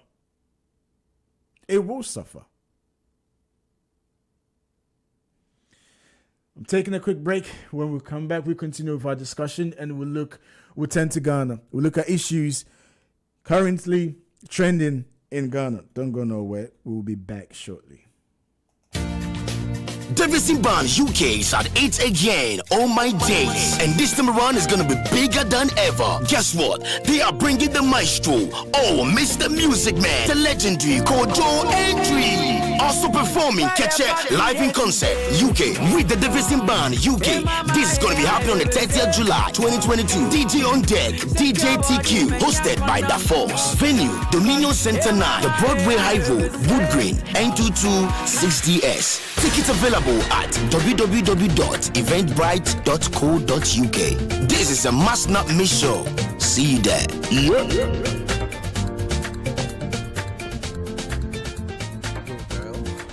The world as we know it has changed, and so have the issues affecting our community. COVID-19 and the geopolitical tensions have really made it abundantly clear that the African continent has to do more to be self-sufficient from an industrial capacity point of view. Join me, Jones Awuah, on GN Breakfast Show as we look at issues affecting us here in the UK, with a close eye on trending stories across the world. When we invest from the UK into infrastructure in African countries, that it is absolutely transparent. With a focus on Ghana's social and political issues. I mean, it's not about you thinking about, your money, the Sikadiya Basa, is not what our authorities should be thinking about, or officials, but rather they should think about the nation. The Breakfast Show with Jones Awuah, starting 1st of June from 8 a.m. on GN Radio.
Davidson Band UK is at 8 again, all my days. And this time around is gonna be bigger than ever. Guess what? They are bringing the maestro, Mr. Music Man, the legendary Joe Andriod. Also performing Catch live in concert UK with the Davidson Band UK. This is gonna be happening on the 30th of July 2022. DJ on deck, DJ TQ, hosted by Da Force. Venue, Dominion Center 9, the Broadway High Road, Wood Green, N2260S. Tickets available at www.eventbrite.co.uk. This is a must not miss show. See you there.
Welcome back to the program, GN Radio UK, with me, Jones Awuah. It's just gone, a minute past 10 o'clock, Wednesday, 8th of June, 2022. If you just tune in, we've had a lot of discussion this morning. We started with Marshall Gore. Marshall is a representative of the Zimbabwean ZANU-PF in the UK. And then we also spoke to Idris Adesina. Well, with Marshall, we spoke about, the petrol prices in Zimbabwe and also the upcoming election in Zimbabwe 2023. I believe is in April, but a date has not been scheduled yet. And we will follow events in Zimbabwe and also in Nigeria. We also spoke to Idris on two particular stories, one being the King of Belgium, his visit to the DRC, and of course there is a strong ties between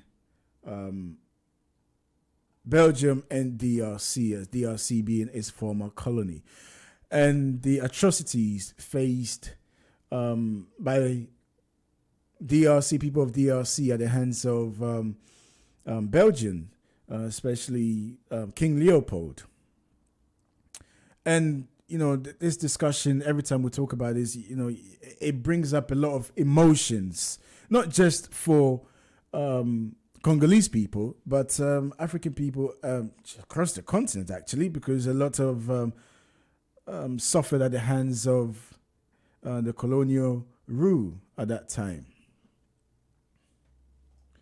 So that we spoke about that. We spoke about that earlier on. That is a very touchy subject, and myself included. Sometimes you ask a question: why are they making such journey? I mean, is it just enough just to say sorry? I mean, nothing can compensate the atrocities that Congolese people face at the hands of the Belgians. But we're in 2022 now, and we've seen the economic hardship that a lot of countries are experiencing right now. I think global economic hardship. And it would have been good to see, in terms of compensation, what the government of Belgians are looking to do. But in that particular report, there were none. And then we also spoke about the former vice president of Kenya, Raila Odinga, who wants to again contest. I think this will be his 5th or 6th attempt becoming the president of Kenya, on the campaigning, saying that if he comes into power,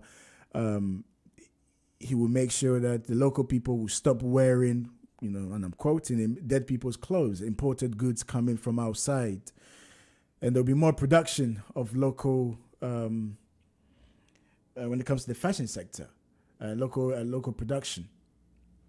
And which I think it's on the surface, it looks good, it sounds good, but when you look deep into and analyze it, it's just, he doesn't offer any solution. It just sounds like election promises, which I don't think he'll be able to keep, because it makes no sense to raise local production at the same time influx is coming in. And of course, influx is more, the quantity is higher than the local production.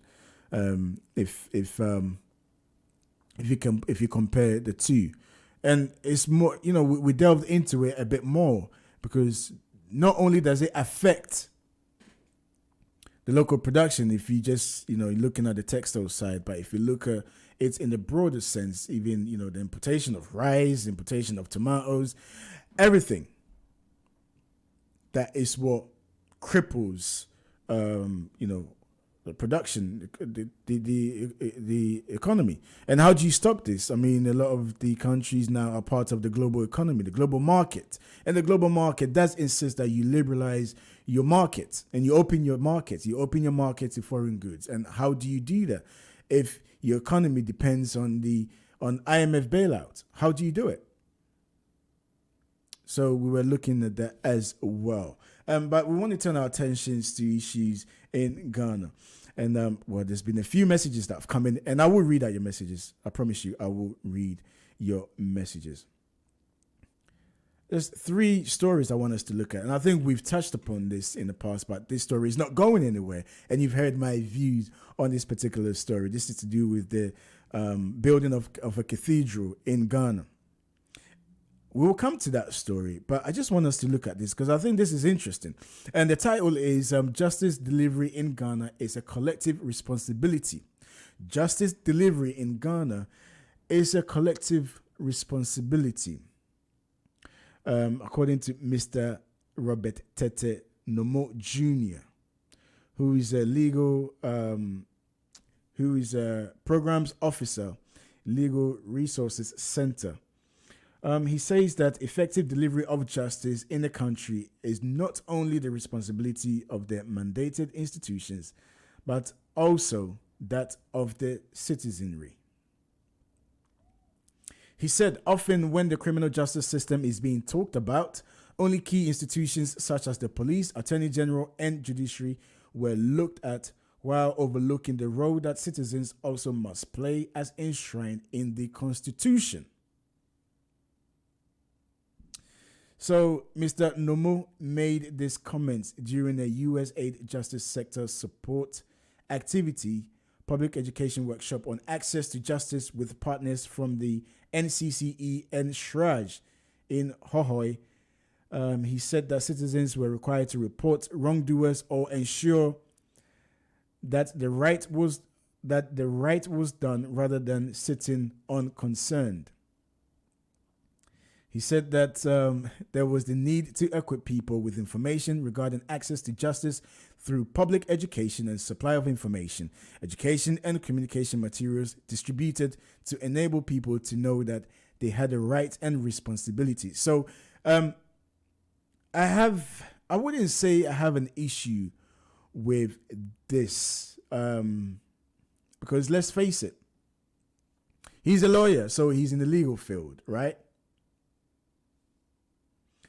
Well, if he's not a lawyer, he's in the legal field, and he's saying that the public also do have responsibility, and I think we do, because if you see something which is a criminal act, then it's your responsibility to also report it. But in Ghana's case, it is very, very different, and my issue is it's all well and good having a go at the general public and saying that when it comes to the issue of when it comes to issue of the criminal justice system, institutions such as the police, attorney general, and judiciary are always the area that is focused on. But I'm sorry, but a few years ago, what came out when Anas did his documentary?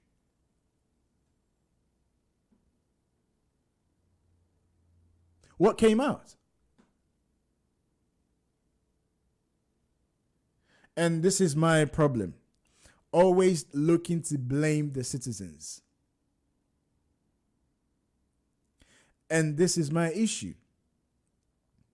So, for instance, I happen to be, working for somebody, a company in Ghana. I'm just giving you a scenario here. Now, I've witnessed that what is being done is wrong. Now, I know, let's say, I have a family of 6. I have rent to pay. I have bills to pay. I have family to feed. And I've seen that something is wrong. So, by what Mr. Tete is saying, we ought to report this. Now, I'm not saying I'm condoning, crime, criminal activities as such, but we have to be realistic. We have to be realistic. So, if judges in high positions in authority are corrupt, are taking bribes to avert the right decision, then how do you expect the individual, the average Joe, to do the right thing? If people who have been given the mandate to rule the nation in high positions, so let's say they've had the opportunity to go to one of the best schools, the law schools, one of the great institutions, people that ought to know the right thing and do the right thing, are not just bending the rules, they're breaking the rules. How do you expect the average Joe to report anything?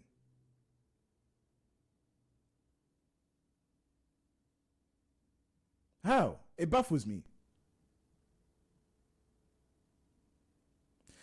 Under normal circumstances, yes, as a citizen, if you see something that's wrong, yes, you have the right to inform the appropriate security personnel. Now, I don't really want to talk about the police. I don't even think we need to go there. Not that I have any ill feelings towards the police, but I don't think we should even go there. And let me hear your take on this particular story. Is Mr. Tete right in what he's saying, or we need to keep bashing the police, the judiciary, and the people that at the helm of affairs who ought to know better, who ought to do the right things? Let me know your thoughts on this. You can call in 0778 793 9958, or you can leave a message on our Facebook page and I will read them out. So let's go on the phone lines now, Mr. On the Zoom actually. Mr. Yosin joining us via Zoom. Good morning, Mr. Yosin. How are you doing, sir? Good morning, Jones. I am doing great. Thank you very much, because we've got less than 2 years to go to the next general elections, which I believe my party, Progressive People's Party, will also put their teeth in the meat. It's not just NDC and MPP. Good morning. Good stuff. Now we'll go on to the building of the cathedral and money that has been released and so on and so forth. I mean, we've spoken about this. You know my views on this, and I'm sure the wider listeners also know my views on it. But I just want us to, for now, to concentrate on this particular story from Mr. Robert Tete, saying that the citizens of Ghana also have the right, are mandated, have the responsibility to also talk about justice, to make sure that the justice system in Ghana works. I'm sure you heard my views on this. Where do you stand on this, Mr. Yosin? Well, thank you. I'm very much in agreement that the justice system must work effectively when all stakeholders are involved in participating in that. But what is wrong in our country, Ghana, today is that it's only the key people, as been suggested, that are relevant in this thinking about justice system in the country. That is the judiciary, the police, and all the government institutions. But it's not right. We need all and sundry to get involved. The reason I'm saying is that those of us in the ground, on the ground, that the citizens, we bear the brunt of the problems we are facing. So if you are not part of the system, in fact, of the political system in our country, you are ignored. At the same time, the voters, the people on the ground who voted the government into power, are important as well. The government must consider them as well. Let them have a say in things that are going around in the country. Our internal structures are not good enough to support us, support the common people who vote for the government to come into power in the first place. They do things we know is wrong. For instance, if you go into our prisons today, you find that so many prisoners in there on trivial reasons for which they were jailed. Somebody who steals cassava or plantain on somebody's farm is in jail for years, which is unfair. Yeah. But the top people, I mean, people in top positions in government or in state institutions, they get away with robbery easily. It becomes a banter in a court, but but nobody is blamed for it at all. But the poor soul who cannot afford legal aid, that's the word, who cannot afford legal aid is put in prison for years. Yeah. Somebody's been in prison for 5, 8, even almost 10 years for a cheap offense, an offense which we can forgive easily. Is in prison. We must stand up and seek the interests of such people, not the people at the top. Yeah. Mr. Alfred, God knows Woyomi. Woyomi has got our 52 million Ghana cedis. God knows, before Atamils died. He's still walking free.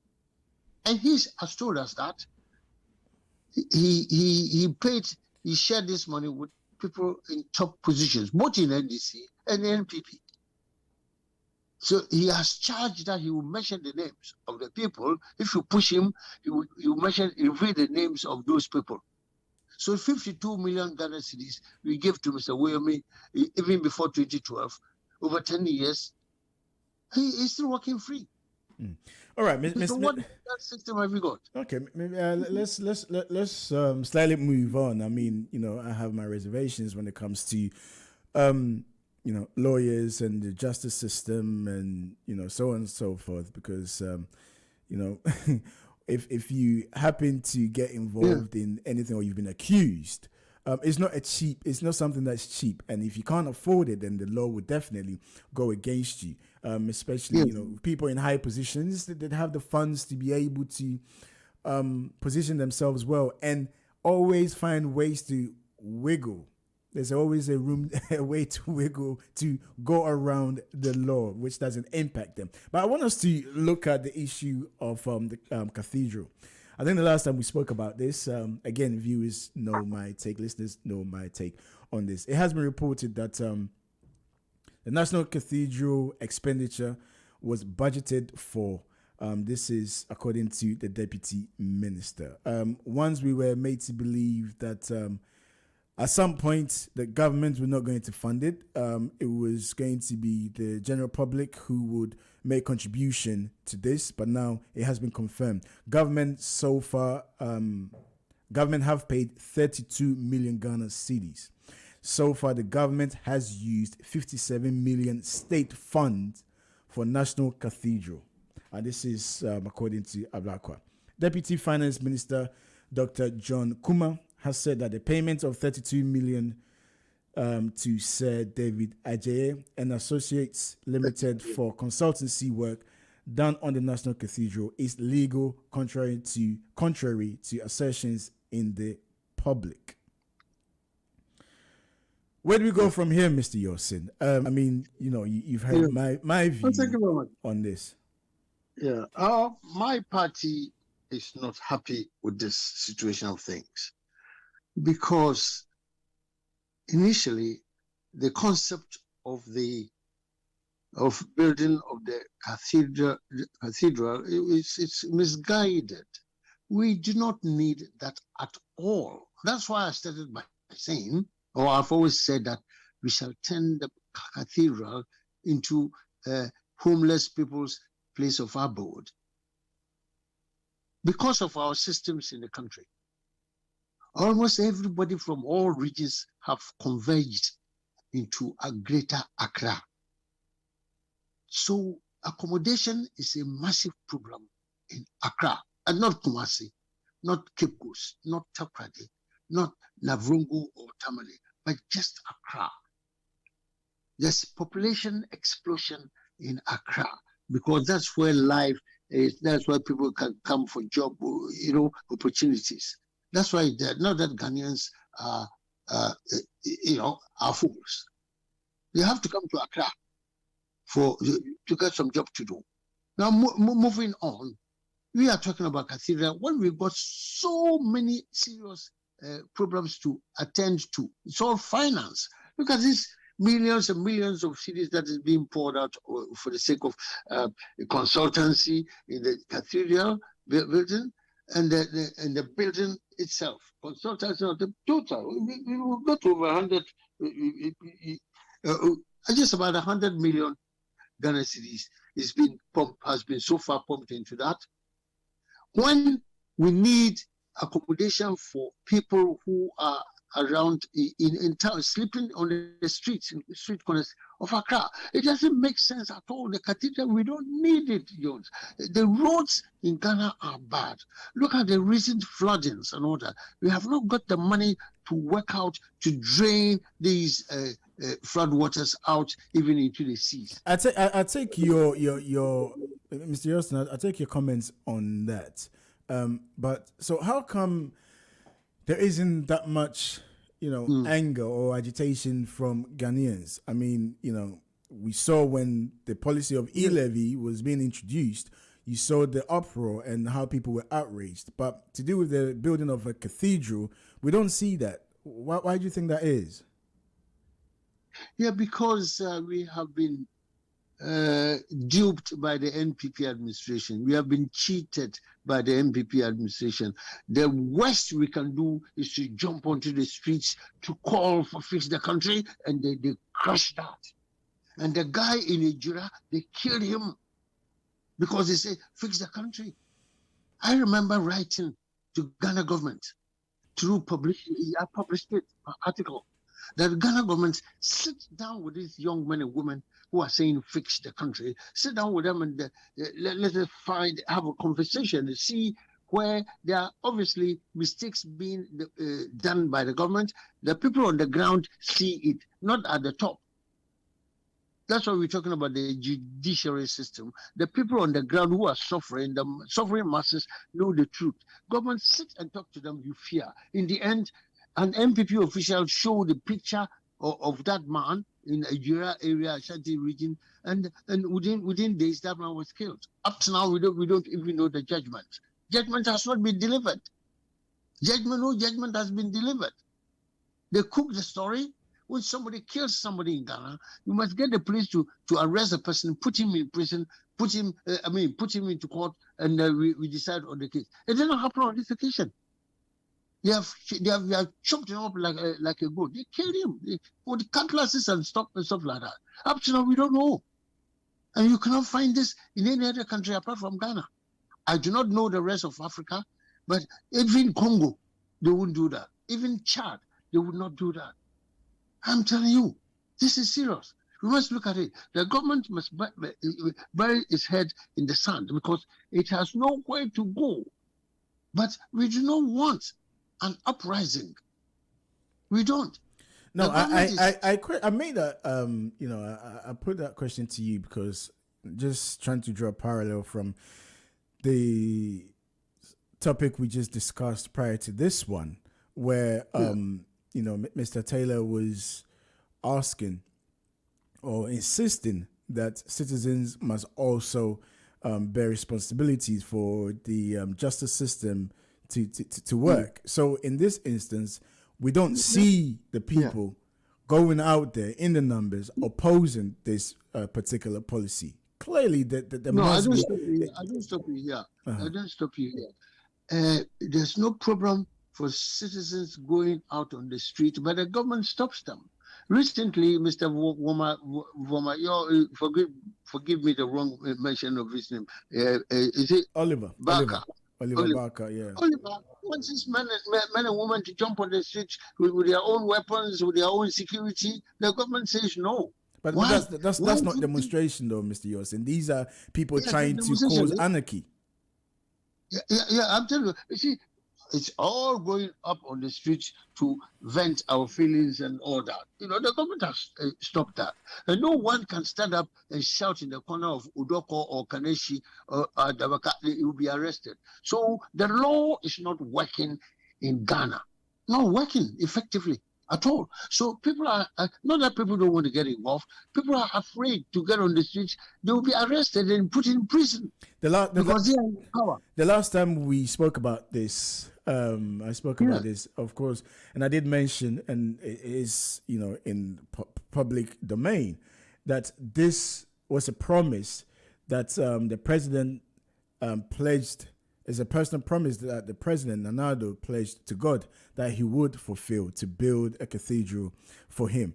And, I've scratched my head. I've thought about this. And, of course, myself as a Christian. But at the same time, Mr. Yosin, I also try to separate the state and religion. And I think if you're able to do that, you can make important decisions without your decisions being influenced by your religious beliefs, right? And I said that this would set a precedence. We can have, who knows, maybe years down the line, okay, that another president will come in and said at the time of Nanado, 2022, such and such was built. I'm not a religious believer. I'm a traditionalist. I also want to build a massive shrine. And, people may laugh, but this is something that can easily be done. And where does it stop? The moment that we're not able to say no to some policies, regardless of, our background, our faith, our culture and traditions. If we're not able to say that, no, this is not going to work, then we have a problem. Because I think, and I may be wrong, Mr. Yes, I think the fact that many Ghanaians are Christians, are of the Christian faith, sees this as something that is justifiable simply because they associate themselves with the Christian faith, and as such refuse to comment or to condemn this act. And noises are coming from mostly political people in Ghana, not necessarily people that support or people that think that this is not in the best interest for the nation. Yeah, you just really said a word. It is not in the best interest of the nation. That's why I've just given an example of that. The recent floods that happened in Accra is an example of an area where the government must pay serious attention to by working with the civil engineers in the country to find a way out to resolve this flooding issue. The floods were not created by Nanado or any president or any government. We know that.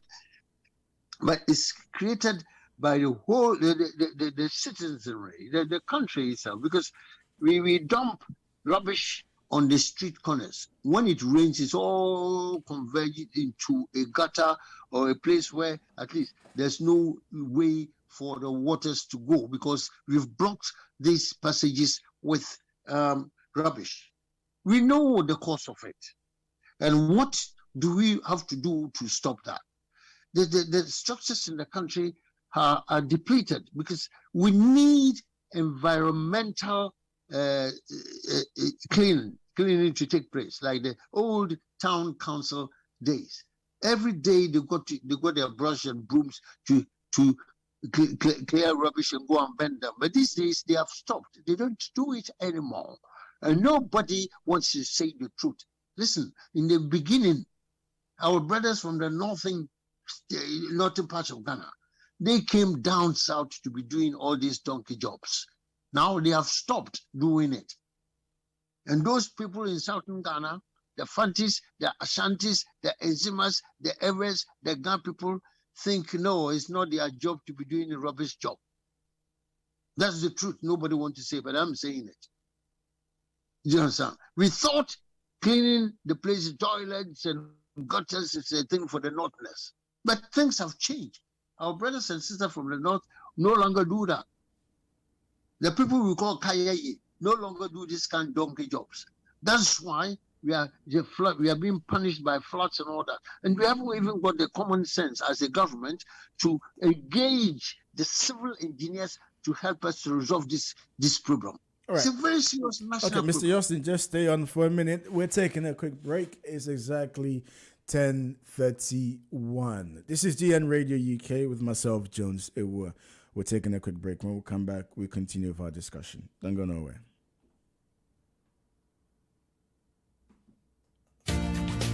Davidson Band UK is at 8 again, all my days. And this time around is going to be bigger than ever. Guess what? They are bringing the maestro, Mr. Music Man, the legendary Kojo Entry. Also performing Ketchup live in concert, UK, with the Davidson Band UK. This is going to be happening on the 30th July 2022. DJ on deck, DJ TQ, hosted by Da Force. Venue, Dominion Center 9, the Broadway High Road, Wood Green, N226DS. Tickets available at www.eventbrite.co.uk. This is a must not miss show.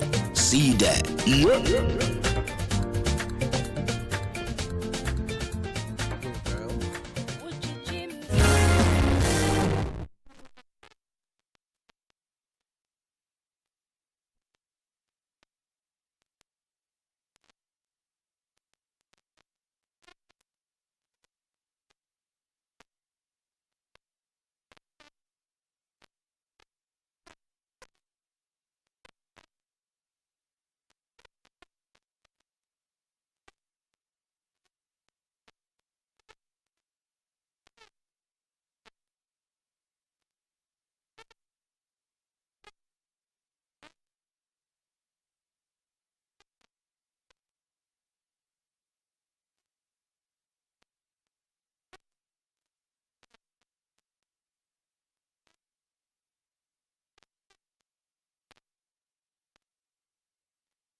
The world as we know it has changed, and so have the issues affecting our community. COVID-19 and the geopolitical tensions have really made it abundantly clear that the African continent has to do more to be self-sufficient from an industrial capacity point of view. Join me, Jones Awuah, on GN Breakfast Show as we look at issues affecting us here in the UK, with a close eye on trending stories across the world. When we invest from the UK into infrastructure in African countries, that it is absolutely transparent. with a focus on Ghana's social and political issues. I mean, it's not about you thinking about, your money, the Sikadiya Basa is not what our authorities should be thinking about, or officials, but rather they should think about the nation. The Breakfast Show with Jones Awuah, starting 1st of June from 8 a.m. on GN Radio.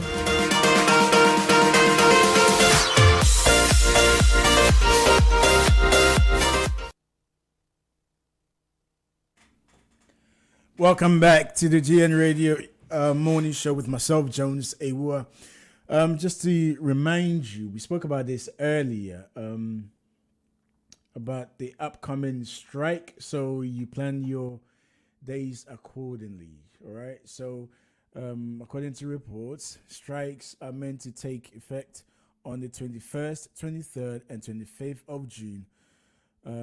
This will have a massive impact, on everyone in the country. And this is not just tubes, these are railway networks as well. So, do bear in mind, I'm sure discussions are still ongoing with the RMT union and the government. So we'll keep you updated should anything change. Now, before we went on the break, we're speaking to Mr. Yosin, who is the chairman for the Progressive People's Party UK and Ireland. We're now looking at issues in Ghana. And Mr. Yosin, before we went on the break, we're talking about the cathedral. I don't think this story is going anywhere, just like Boris Johnson's Partygate. It's not going anywhere anytime soon. The cathedral is not going anywhere. One thing that looks certain is that this building will go ahead, Mr. Yosin, no matter what happens. Yes, that's right. Yeah, we know it's going ahead because we do not have the power. And those who have power, that is the government today, have no ideas. And those of us in other political parties, like Progressive People's Party, who have got ideas, have no power. So they have the power, so they can do what they want. But when we come in there into the fray, we shall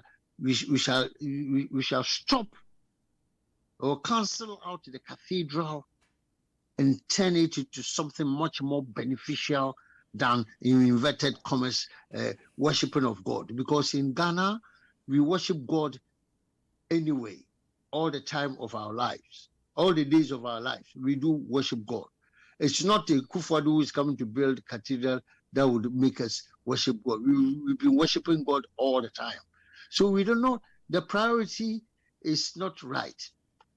The government must set a proper priority, but their own people are scared of them. That is the problem we have in Ghana. But we have got intelligent men and women in the MPP administration and the NDC administration as well.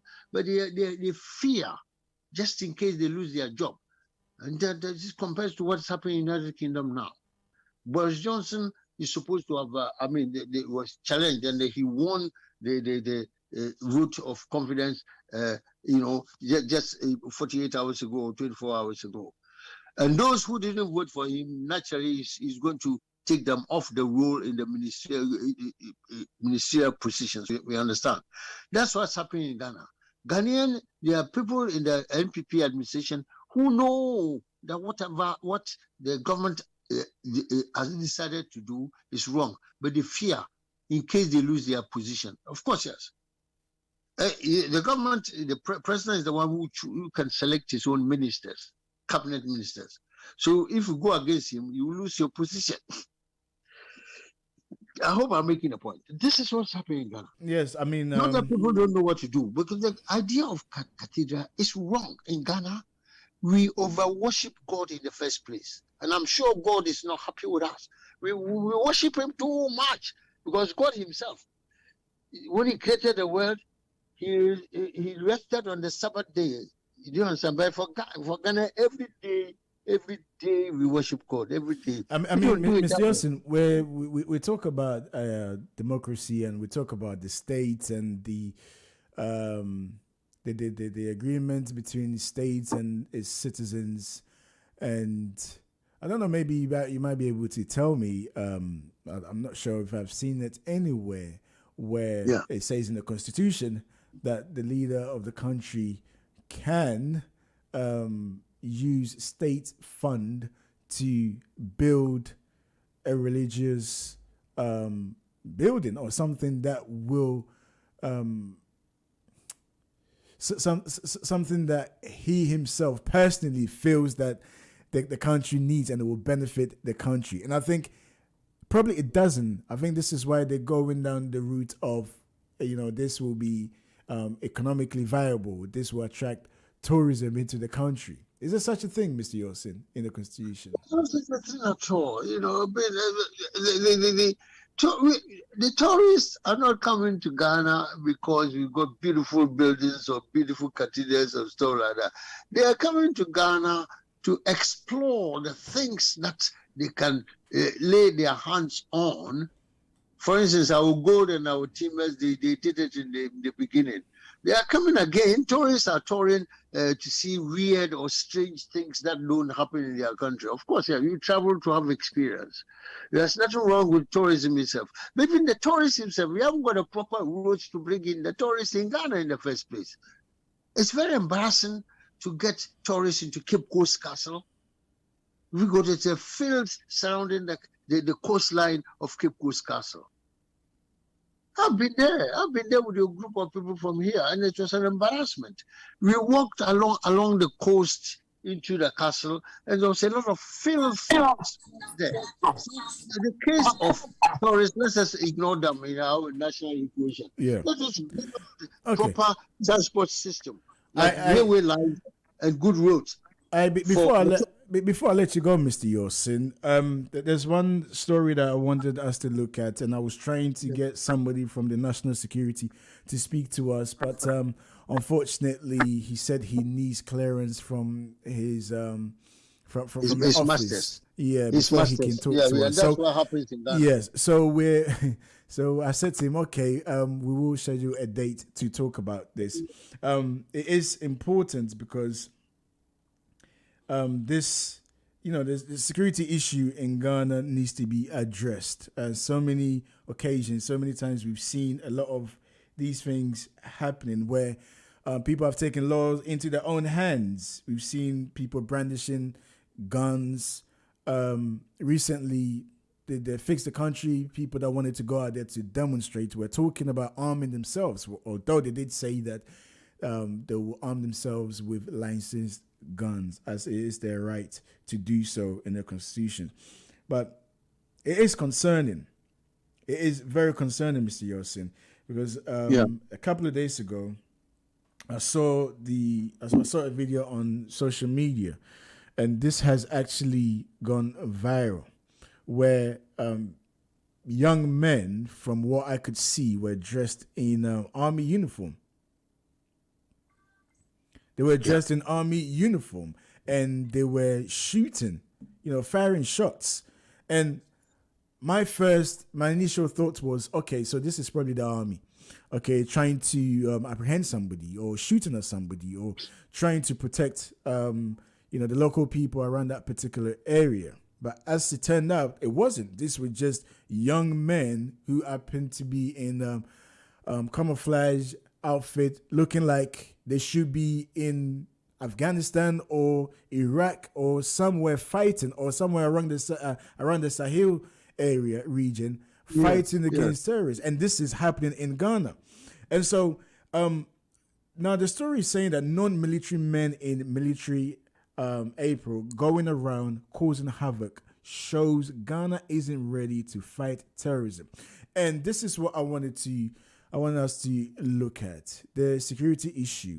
Now, globally, there's been a massive impact, off the back of the pandemic, where countries' economies are really, really struggling. And the knock-on effect is, people get laid off jobs, unemployment is high, inflation is high, you name it. And as the saying goes, the devil finds work for the idle hands. Yeah. And it's easy for anybody to get their hands on, it looks like it's easy for people to get their hands on guns or anything that they can use to cause havoc in the country. And looking at the picture right now, it is frightening, not to alarm anybody, a lot of people listening, but it is frightening to see that these are actually just civilians dressed in soldier's uniform, and you're thinking about going to Ghana or your family's back home. This it is concerning, Mr. Yosin. Yes, it is very concerning, and you hit the nail right on the head. These things, you cannot stop things like this happening without getting the internal security to operate effectively. Somebody dressed as a military man who is not a military man, what is the BNI? Bureau of BNI doing, or the police service doing, and even the Ghana military doing? They must get out. The real army must get out onto the street areas where these things are happening, arrest them, and deal with them appropriately. But today, everybody's got a gun. But it's the Ghana government that is creating that. There's a certain lady, a certain minister or MP in the Kaswa area who was brandishing gun. I've forgotten the lady's name.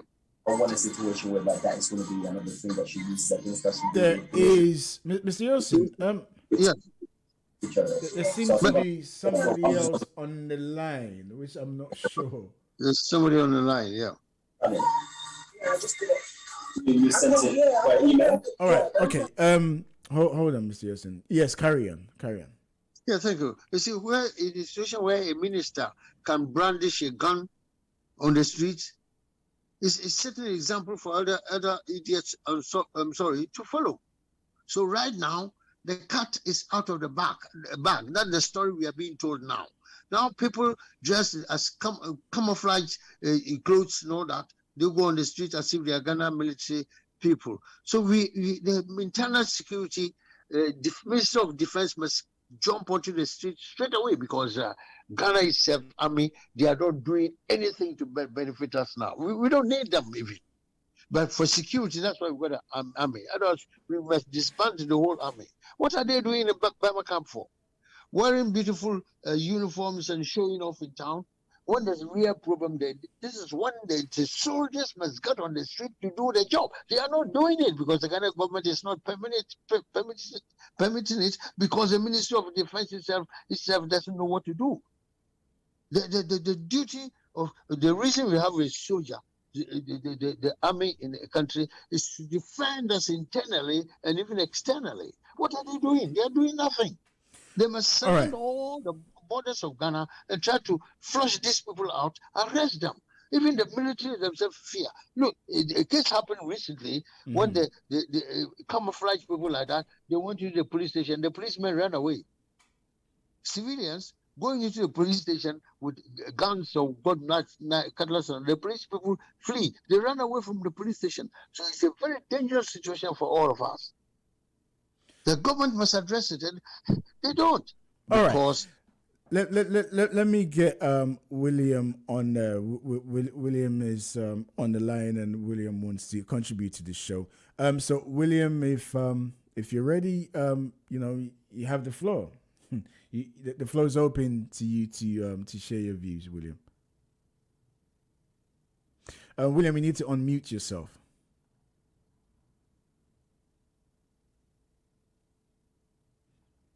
Okay, so yes, William. Yeah, I managed to join now. Okay, let's go. Let's hear you. What do you want to say? It's been a hectic morning. So I'm at the office, so please bear with me if it's no problem. In any way, shape, or form.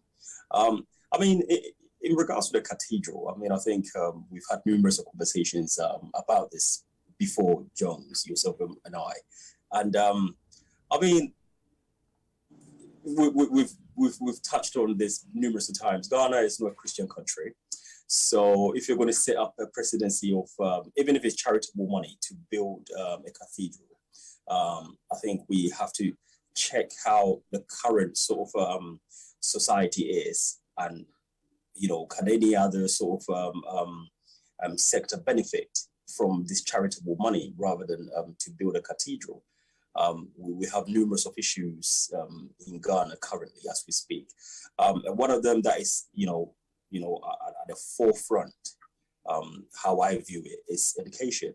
And, there is a rollout of free education, which I'm very proud of. But if the infrastructure for the children to study in is not adequate, then it defeats the purpose of the free education. So I mean, this charitable money could have actually been channeled or funneled into improving those infrastructures, i.e., the buildings that the children study in, i.e., the chairs that they sit on, the textbooks, the teachers' pay particularly. All of those things are at the forefront of what should be tackled, rather than to spend all of these millions of dollars on a cathedral, which I totally disagree with. And it's not necessarily because I wouldn't say I'm really a religious person, but that is not really my reasoning for stating or having my statement. So that's my stance point.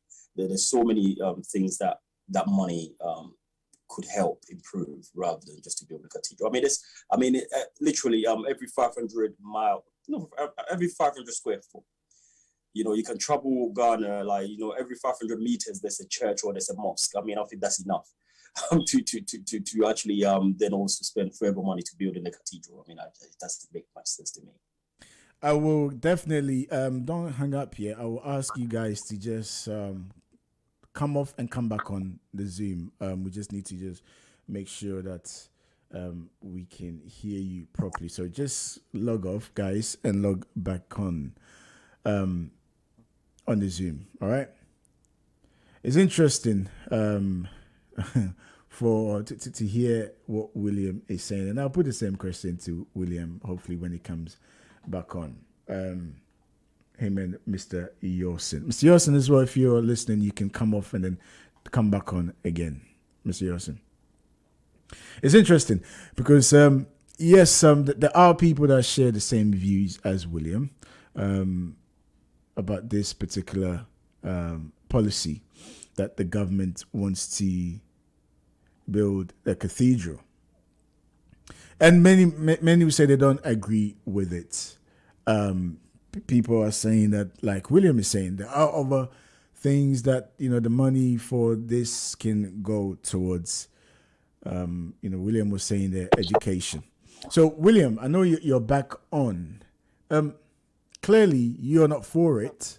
You said that there's enough churches and also mosques in Ghana. So such policies needs to be abandoned. Money needs to be taken elsewhere. For instance, education. So my question to you is, and I put the same thing to Mr. Yorson, how come that there isn't much agitation from Ghanaians about this particular building of cathedral?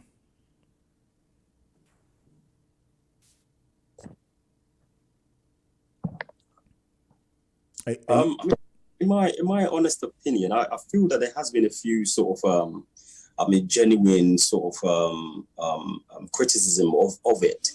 But is the government listening to the people? That's another question. There's been numerous people who have voiced their distaste in such even concept. Because before it's erected, the concept has to sort of you have to conceive it, and even the concept of it, people have sort of disagreed with. But are the government listening to the people? Because most of the people who have expressed their their disagreement would rather the money funneled into other sort of projects, which would then in turn benefit the country. If you invest such millions of dollars into the children's education, you would benefit, you reap from it in the future, because you actually funneling money in the right direction. What's really a cathedral going to do for the nation in the future? If you're talking about forecasting, because you have to forecast the project, and you have to sort of put into perspective what it would actually do for the nation, what it would do for the people. What is a cathedral going to do for the people in 10, 20 years from now, 30 years from now? If you invested this money in the children's education, you will reap the benefits in 10, 20 years from now.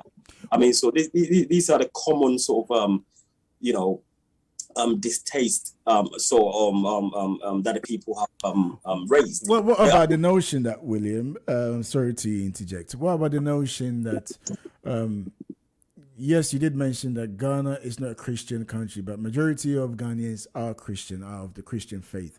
So a policy such as this from the president will go down well with Ghanaians, and Ghanaians have accepted it. I'm sure majority of churches will say to the congregation that this is a brilliant idea.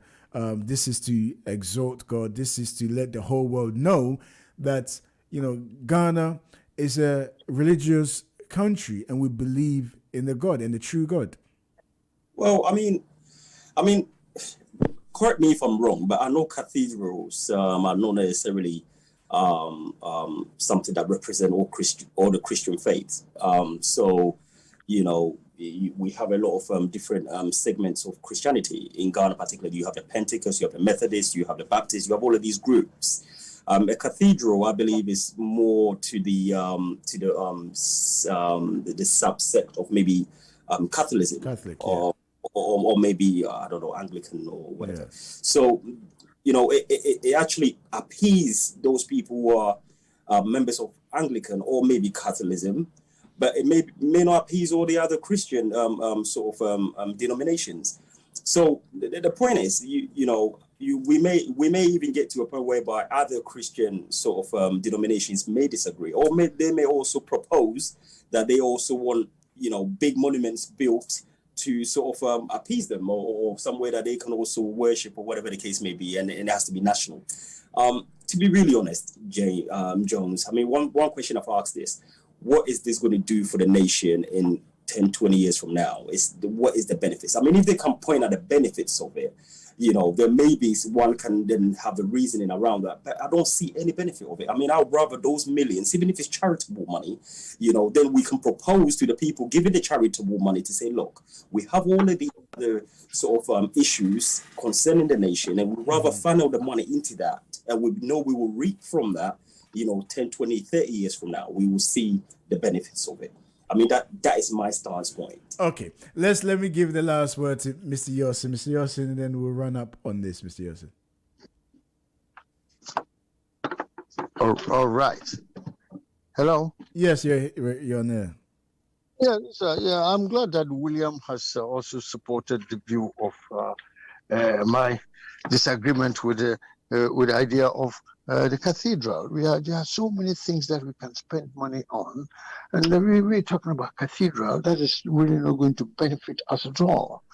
The people who know our own history, our religious history, must know that when the missionaries brought these missions to us in Ghana for years and years ago, what benefits have we accrued to us? We know. They brought schools and colleges and all that. We know. They educated us, so many churches now that we know. What have we benefit from these many churches which we have got?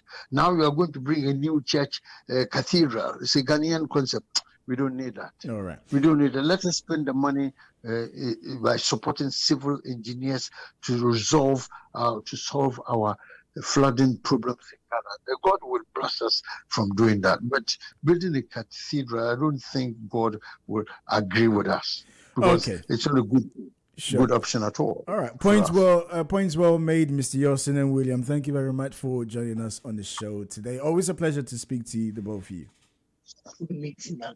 Thank you very much. Thank you. All right, so interesting. There you have it. I mean, look, there isn't much I can say after that. I think I probably share the same views as Mr. Yosin and William, because it's just beyond me. For my issue mainly is that for the state to actually take such a bold step and make such a policy is just ridiculous. It's absolutely ridiculous. You're there to provide for the citizens. You're not elected as a president or a leader of an institution to decide to build a monument, to please or to fulfill a promise that you made to the God that you worship. I worship the same God, by the way. I'm not a Catholic, but I'm a Christian. So, yeah, and I don't think it's necessary. I don't think it's needed at all. To me, I just think it's a bad policy. Anyway, I'm done for another day. Thank you for tuning in. Thank you for listening to our for the people that we had an interview with. Thank you, Marshall, Idris, Mr. Yosin, William, and thanks for your comments and your messages. All being well, we'll do it again next week, Monday, okay, 8 a.m. Make sure you tune in. My name is Jones. Thank you for watching. Keep the conversation going, and I'll see you next week. Have a good day. Enjoy the rest of your day.